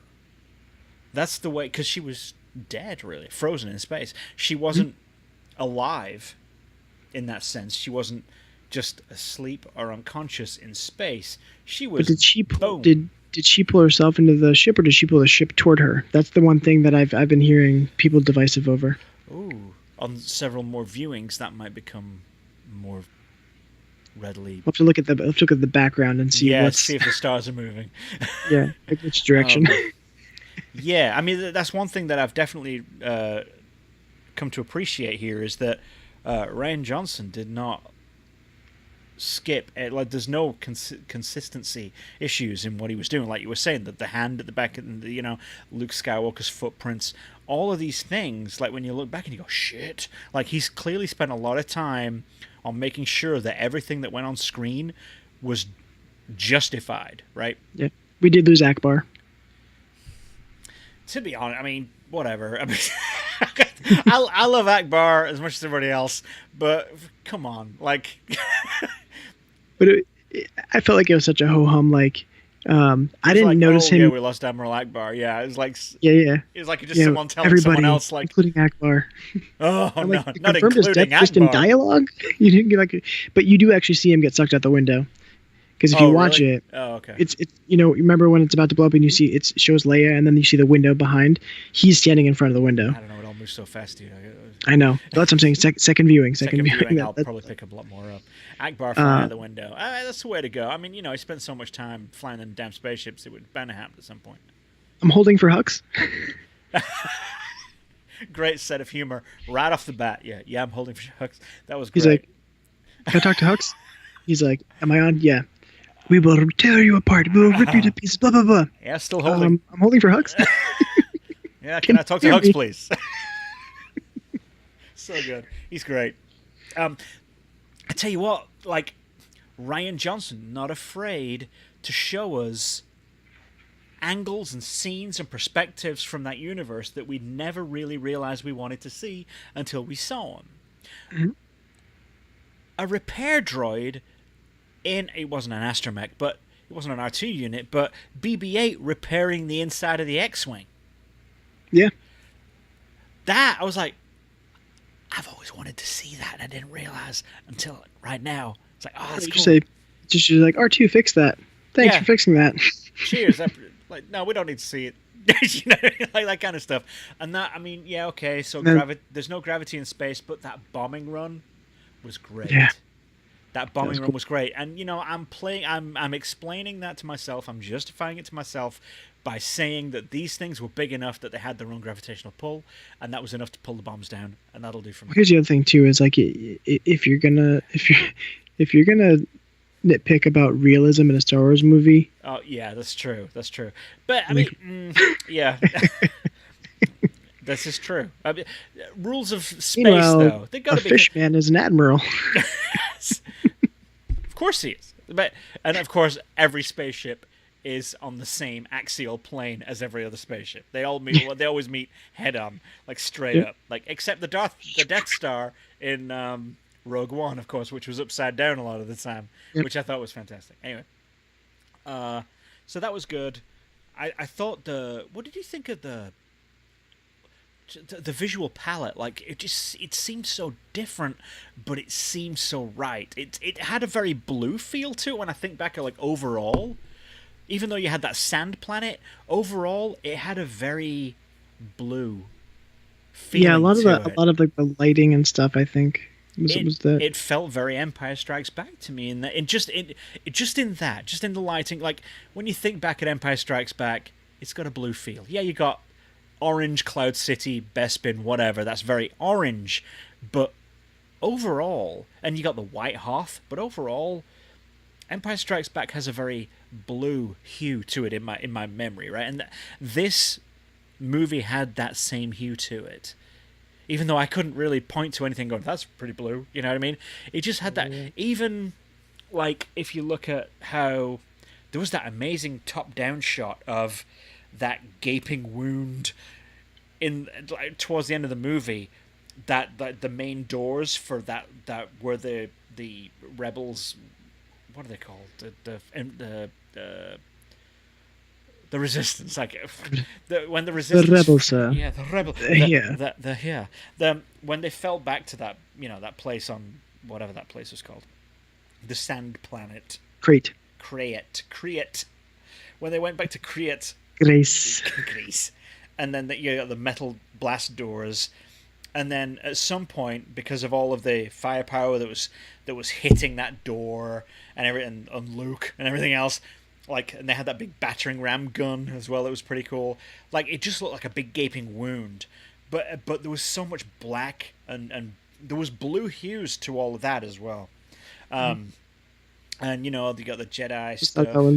Huh? You mentioned when they were firing on Luke, and at the end of it, he's just like, that was amazing. I just loved that. That was fantastic. It's like wiping off his shoulder. Not even multiple dust offs. That was just like a straight one spec done. That's it. So good. Now, okay, let's roll the reel back to Achu. Or I was gonna say Canto Bight. We haven't talked about either. The casino planet. Oh, okay. Well, let's get to that in a minute. Okay, so back to Achu. Right, Achu. I liked those little helpers on the island. I liked them. Mm-hmm. That kept getting their shit messed up like every day. I like that. They were the caretakers, right? Just the caretakers of the Jedi Temple. They were basically just washing women. It looked like alien washing women that were just hanging laundry out all day and stuff and cleaning pots. They were the humor pieces of that area. Right, and I guess he slices the rock in half and then the rest takes out the wagon that they're putting. I like them. I like that Luke had a sulking hut. I like that. That was good. Mm-hmm. Like he could just retreat and mope. Mm-hmm. You can train me. I've seen your daily schedule. You're not that busy. You're right. That was a great one. I forgot about that. Yeah, I've seen it. You're not that busy. You can train me. It's like just go right on your fish and shit. Like, I will say, I was not expecting Yoda to show up. That was amazing. And man, it's just so good, dude. When Yoda showed up, as soon as I saw that silhouette, that blue silhouette of Force Yoda, and the music kicked in, I swear to God, I got a tear in my eye. I was like, shit.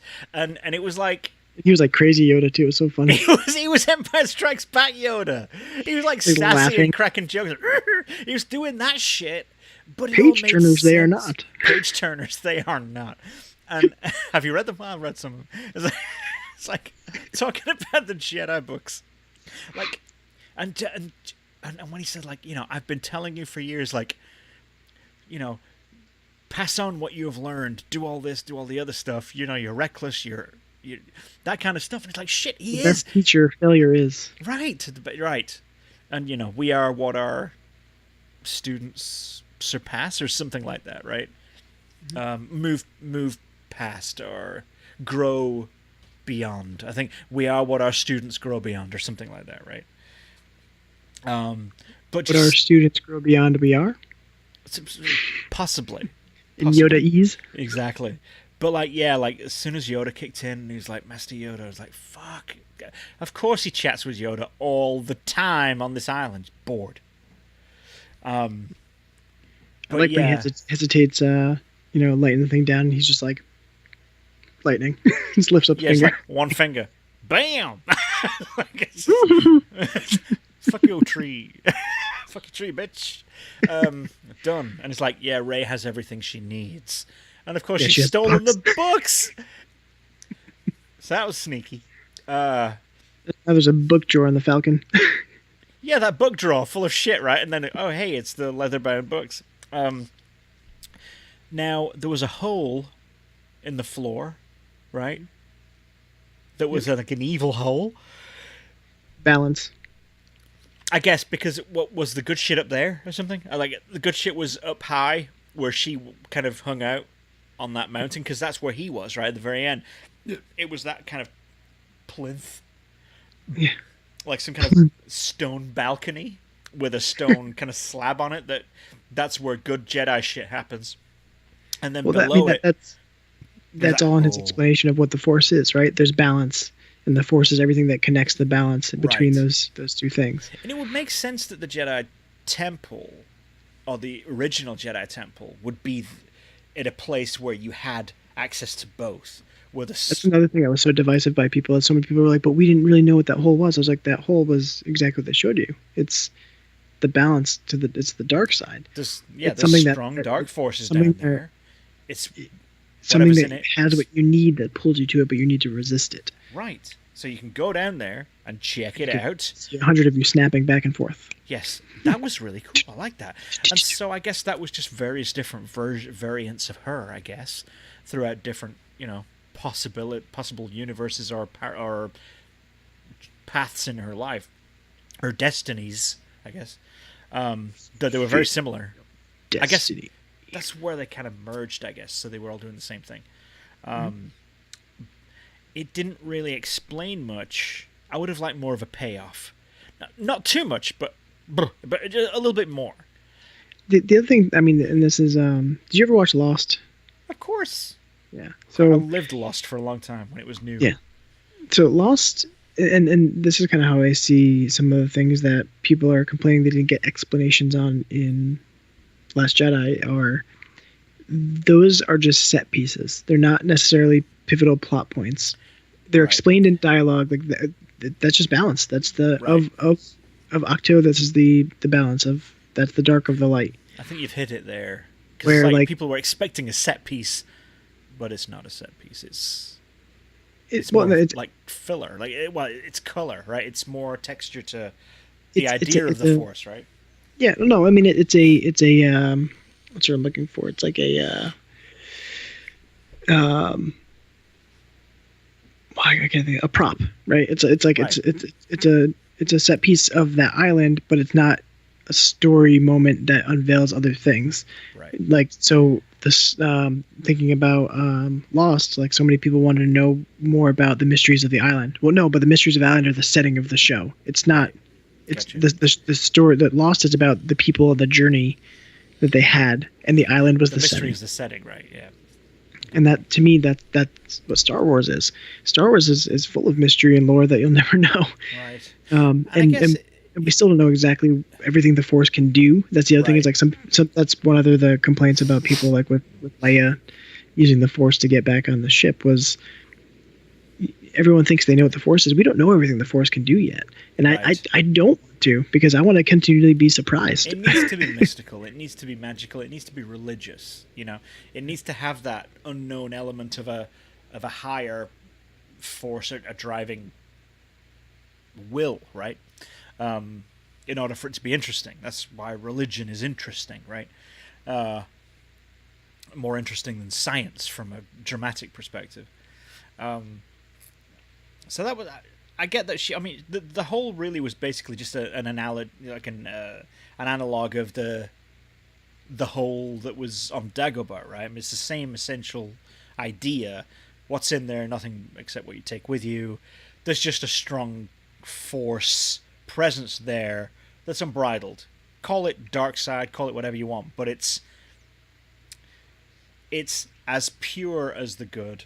It's just, call it whatever label you want, but that's going to draw you towards negativity, right? So like she went down there, saw puzzlement, lack of confirmation, possibly disappointment over it not telling her who her parents were, that kind of thing. Nintendo Switch snaps. Like endless snaps. And that was cool. And really, when I think back to Empire, that whole segment was like, it's very jarring because it comes out of nowhere. Like, I guess I can't remember. Like, is he sitting down somewhere, or like, does he just fail the rock X-wing thing, and then he goes and he's putting his belt back on and is like, I'm feeling the dark side over here, guys. And then he just walks over and is like, oh shit, I better go in this hole. And you're just like, bad shit. Yeah, it's like so jarring. And I guess this is kind of the same thing. I mean, it's really not that. What's the word? It's not that. I can't remember the fucking word. Anyway, it's slander. No, not slanderous. What's the word when something's scandalous? That's what it's not that scandalous. Right. It's just a visual aid to. I guess it just kind of helped thicken out. It helped visualize his description of what the Force is. Yeah. The fact that it was on that island isn't a coincidence so much as that's just where the Jedi Temple was, and it was built there because of that shit being there. I mean, you could think, okay, like, so, you know, there's a strong core of force that flows through the universe. That's its spine, and this planet sits on its spine, right? So something Reach like out. that. Yeah. Feel it. Dude, that was great. I fucking loved that part. That was great. So she's like, oh, you meant like reach out internally. Yes. Oh yeah. Got it. I get it now. That's so good. So let's go to that. What is the gambling place? Oh yeah. So Canto Bight. Canto Bight. So Canto Bight to me was a mix of Cantina. Yes. But also felt very prequel-y in a way. It felt prequel-y because it was flashy and clean, I think, is probably what it was. It wasn't used universe like everything else. It was essentially like a Vegas. It was like a Vegas, Space Vegas. Yeah. Spagus. Mm-hmm. So I liked it. They didn't dwell on it too much. I guess every place has got to have a cantina scene of some type, where they walk into a place that's like a hub of activity where they're playing weird jive-ass music, and it's full of creatures and strangeness, and our characters have to acclimatize very quickly because something important has to happen there. Like, pretty much, that's got to be in every movie, it seems, right? Yeah, it's funny because I've heard criticisms of, like, they could have cut everything from Canto Bight because it was unnecessary, because it never amounted to anything. It's like, right, but that happens in life too. You work hard for something and it doesn't come through. Like, that's normal. And I think it's important because then obviously it also helps flesh out the universe even more, right? So you get another setting in this movie. It helps build the relationship between Finn and Rose. Right. You know, we get introduced to Benicio del Toro's character, who I'm sure we'll see again because something, you know, he just... Yeah, that's what I was you know, kind of playing over in my mind. They bring him in, whether or not he was exactly Maz Kanata's recommendation. I don't think he was. No, I think it was Justin Theroux's character. That guy who popped up. Yeah, like he literally just had that thing. Yeah, but it was like, oh, whatever. He's more like a James Bond character, like very debonair, and he didn't give him the time of day, right? Because now we can officially say in Star Wars canon has hooked up with Maz Kanata. Right. So, yeah. But I mean, the fact that she was so adamant that he was the guy and they didn't get him, right? Even though, like, I've heard it said that, like, Maz Kanata, when they were talking to her, like, she was in the middle of her own Star Wars movie while they contacted her. Like, she's having, like, jetpacks and, like, laser gun battles and shit, like, and in the middle she's, like, giving them suggestions. That's pretty funny. So the other thing is, I heard a couple people saying, like, and this is probably like people saying like, oh, some liberals got on the movie set because they want to do some animal rights activism. Whatever. Which I'm like, no, that's important to that, because when amongst all the flashiness of that planet is a bunch of it's subjugation, you know, of unfortunate, you know, it is the rich pushing down the and Rose Rose came from that type of setting. So it helps flesh out her character a little bit more. It makes her important, and you get to understand where her drive comes from. And plus, man, those big dog cat things are pretty badass. They are pretty bad. They've just run straight up cliffs, apparently. Like, but I know all of that really just served to play into that ultimate scene with the broom sweeping boy and the ring, right? Which I think is probably the most important scene of the entire movie, really, as far as like making a statement, saying where Star Wars is going to go. That's another thing. I've got my wedding ring is the I love you and the I know. Like, she has the I love you, I've got my I know, right? That's nice. That's the other thing I've got. Think has a washcloth for like the bathroom. Yes, we almost bought those, but we got the rings. Should have went with the towels instead. The bathrobes. Get the bathrobes. But the other thing I was going to say too is it was important to have that, because every single pivotal moment or climax to a story needs a storyline, a journey to get to that moment. Precisely. So that moment of that, in order for them to get on that ship and be up to be executed, you had to have them go to Canto Bight and try to find ways to get onto that ship, right? So it's all very relevant for that to happen. You couldn't just have them sneak on the ship because blah blah blah. Then that's uneventful. You need to add these really, I apologize. I've got to go to the bathroom, and there's no one else to talk to while I do that. But I've really got to go, so I'll probably cut. I'll probably cut at this point. But I'll be right back. I gotta go. It's. I've drank too much alcohol. I'll be right back. I'm like shaking in my chair. Hang on. Nice.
Sorry. All right, I'm back.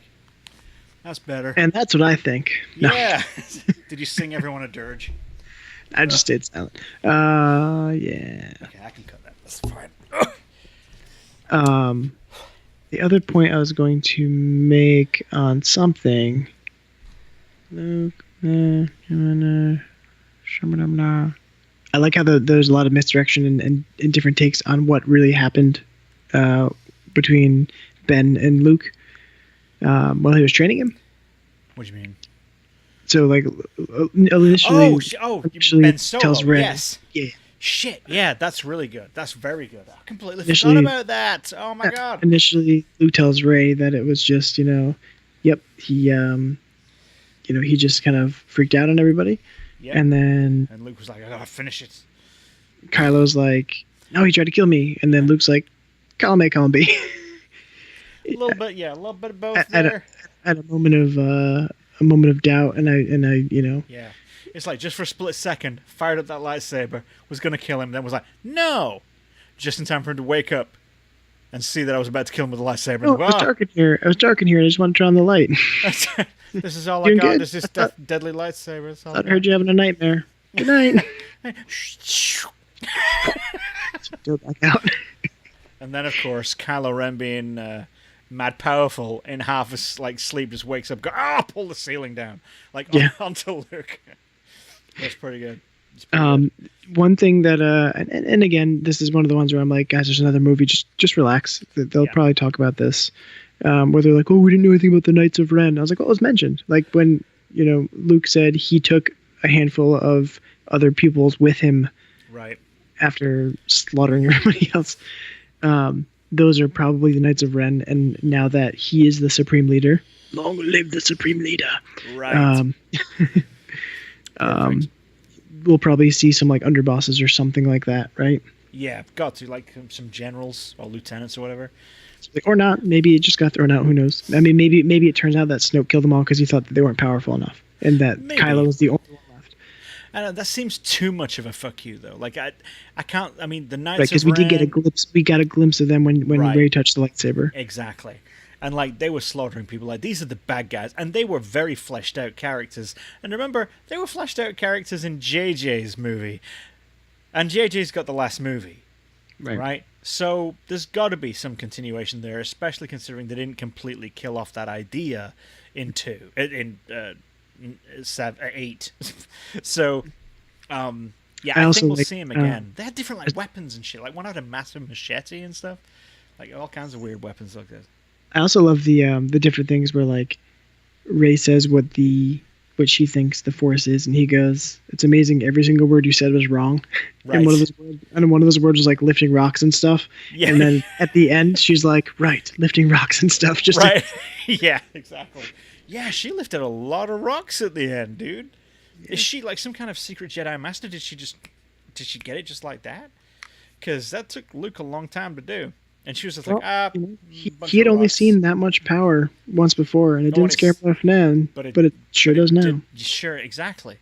It didn't then, but it do now. They don't think it be like it is. But it do. But it do.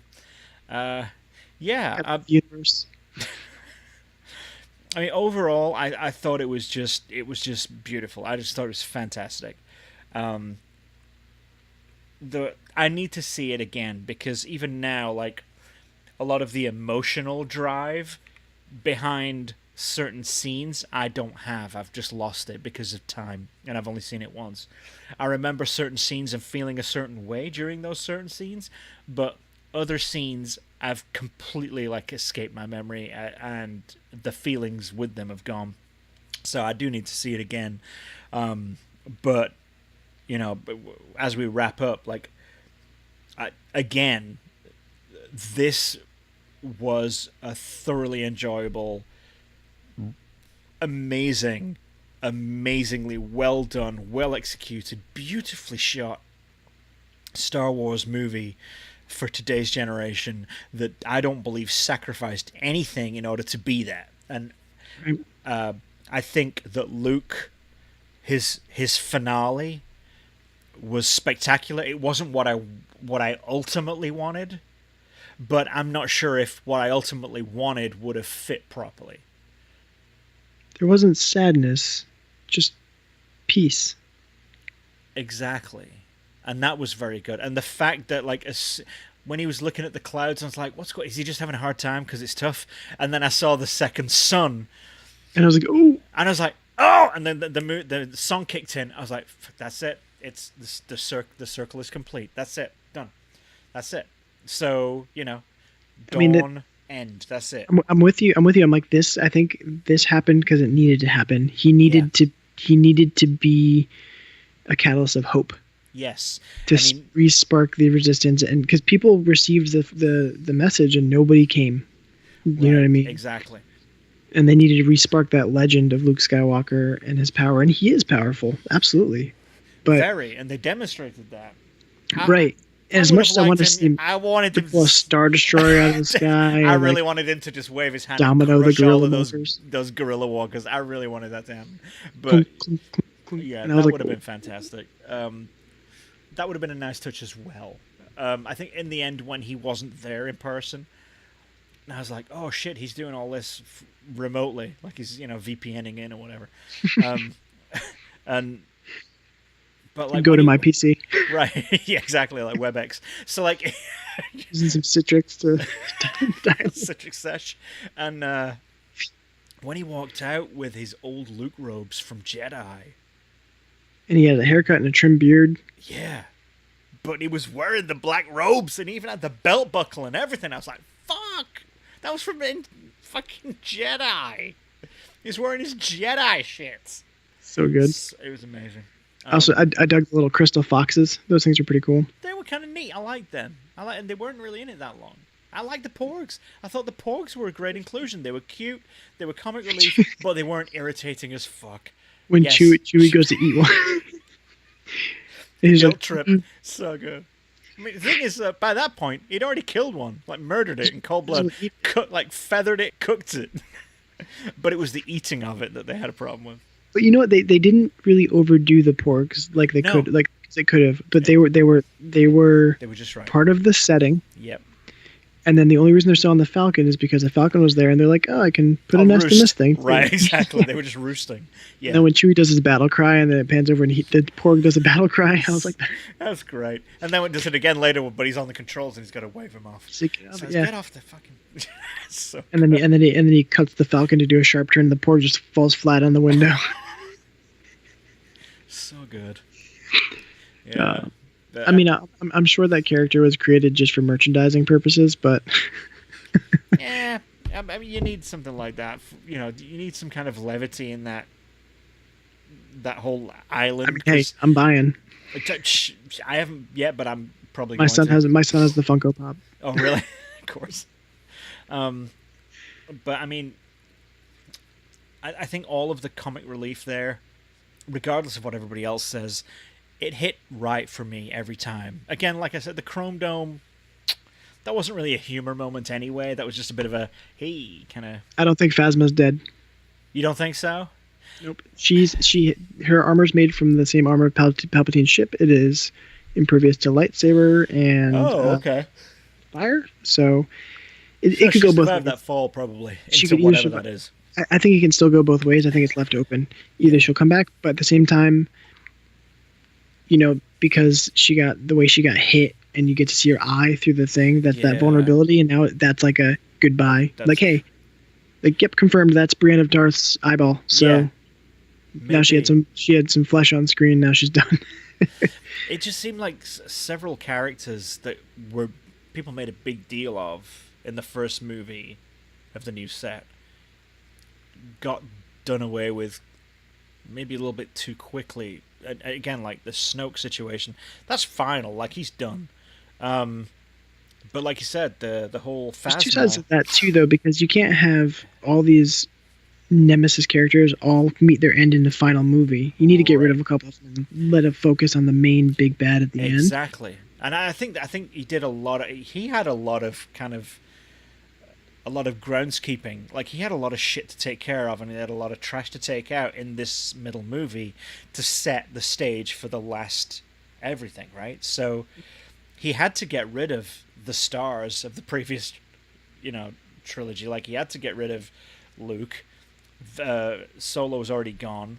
Leia, I think that if anything felt like it was missing, it's because it's the first time we've had to experience it without Han. That might be it. Obviously, just for us to have some prequels, but obviously he wasn't part of that yet. But like the continuation, because it's like there's something, and I was just thinking of like when you said trash compactor, and I was like, is there a trash compactor? Like, right, that stuff was good. Yeah, like I mean, again, the way they took him out was, I think they could have taken him out better, but it seemed to serve a purpose. At the same time, just like. Like, I'm more angry than upset. I'm disappointed. That's like, you know what I mean? Yeah, he was going to die. His last words is he's falling off the balcony. Go to your room. Face feel. The face feel. You're grounded.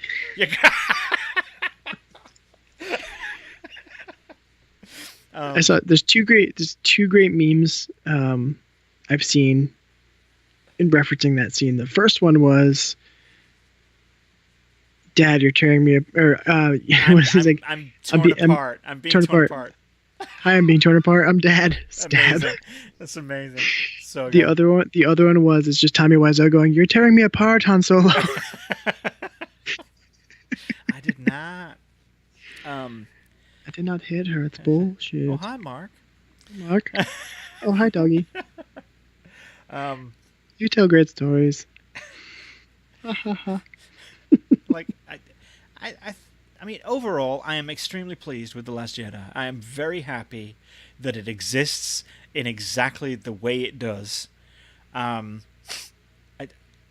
think probably the best way to wrap this up would be just to briefly talk about that last scene and the vibe of it. So, at the very end, just as you were expecting the credits to roll, it cuts back to that gambling planet and a kid that we saw very briefly sleeping in a stall with one of those horse creatures. He gets up and he pulls a broom to his hand with the Force as though it's nothing and as though he's done it 1,000 times and he doesn't understand the importance of it. Like, clearly he could sweep the entire floor using the Force. He's not aware of it. He can just pull the broom to his hand, but he's done that 1,000 times. So Right. he is strong with the Force, or it's there, and he can manipulate it. At least, this is more than Chirrut Imwe, who could basically... The Force spoke to him, and he went with the way the Force was going. He could never manipulate it. Whereas this kid manipulated it. So there's a difference there. He's a Force user, not just a Force observer and exploiter, right? So he pulls that to him, and he's sweeping the floor. He looks up at the stars, and you see the ring, and it's that secret ring, I guess they have, with the old Rebel logo. Like on your sweatshirt. Like on my sweater. Which on is your like... jumper. On my jumper. It's actually my hoodie, my zippy. Zippy And lungs. that's the last thing you see is that Rebel logo on that signet ring. Mm-hmm. And that's where it hits the credits. So what is that? Is that like... I was trying to explain this to my mother. It's the message that I was mentioning before. It doesn't matter where you're from. You can achieve great things, and the resistance is everywhere. And you don't have to be part of some fancy bloodline to be Force sensitive. Right. The Force can be within anybody. And he actually goes back and says that earlier. All you have to have is some hope. Yes. And Luke says that to What's-Her-Face earlier. He's to Rey. He's like, feel the Force down there. It ain't yours. It's just there. It's in you, but it's not yours. And he makes a very big point of that. It doesn't belong to anyone. The Jedi kind of screwed things up by, I guess, assuming too much with it. And they got too arrogant, blind to everything going on around them. They built up an aristocracy of an elitist caste, if you will. And in the end, they just got completely decimated. So that leaves the other thing to question is the next movie going to take place a few years in the future? Or pick up where it left off like this one did? Because this one did pick up where it left off. Right? Pretty much. We saw a couple of things happening, and then it went back, and it's Rey with the lightsaber Very same outstretched. scene.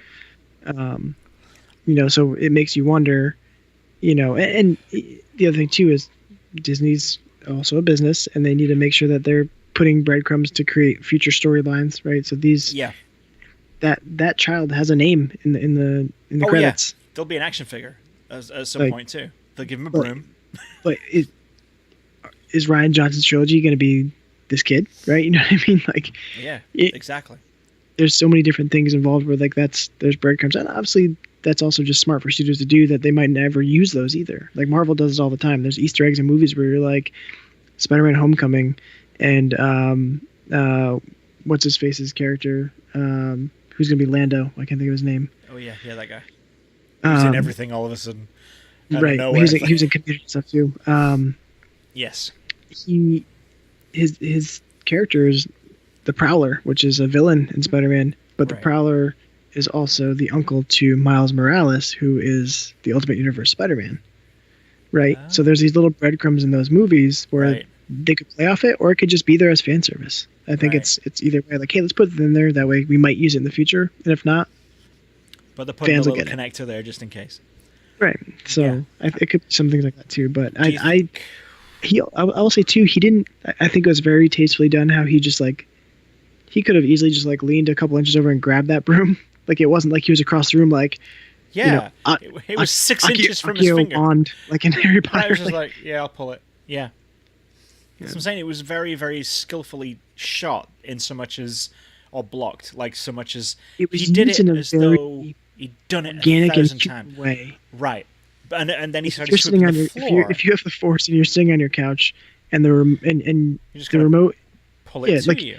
the remote is on the couch as well, but just out of arm's reach. You don't lean, you just pull it towards you. Exactly.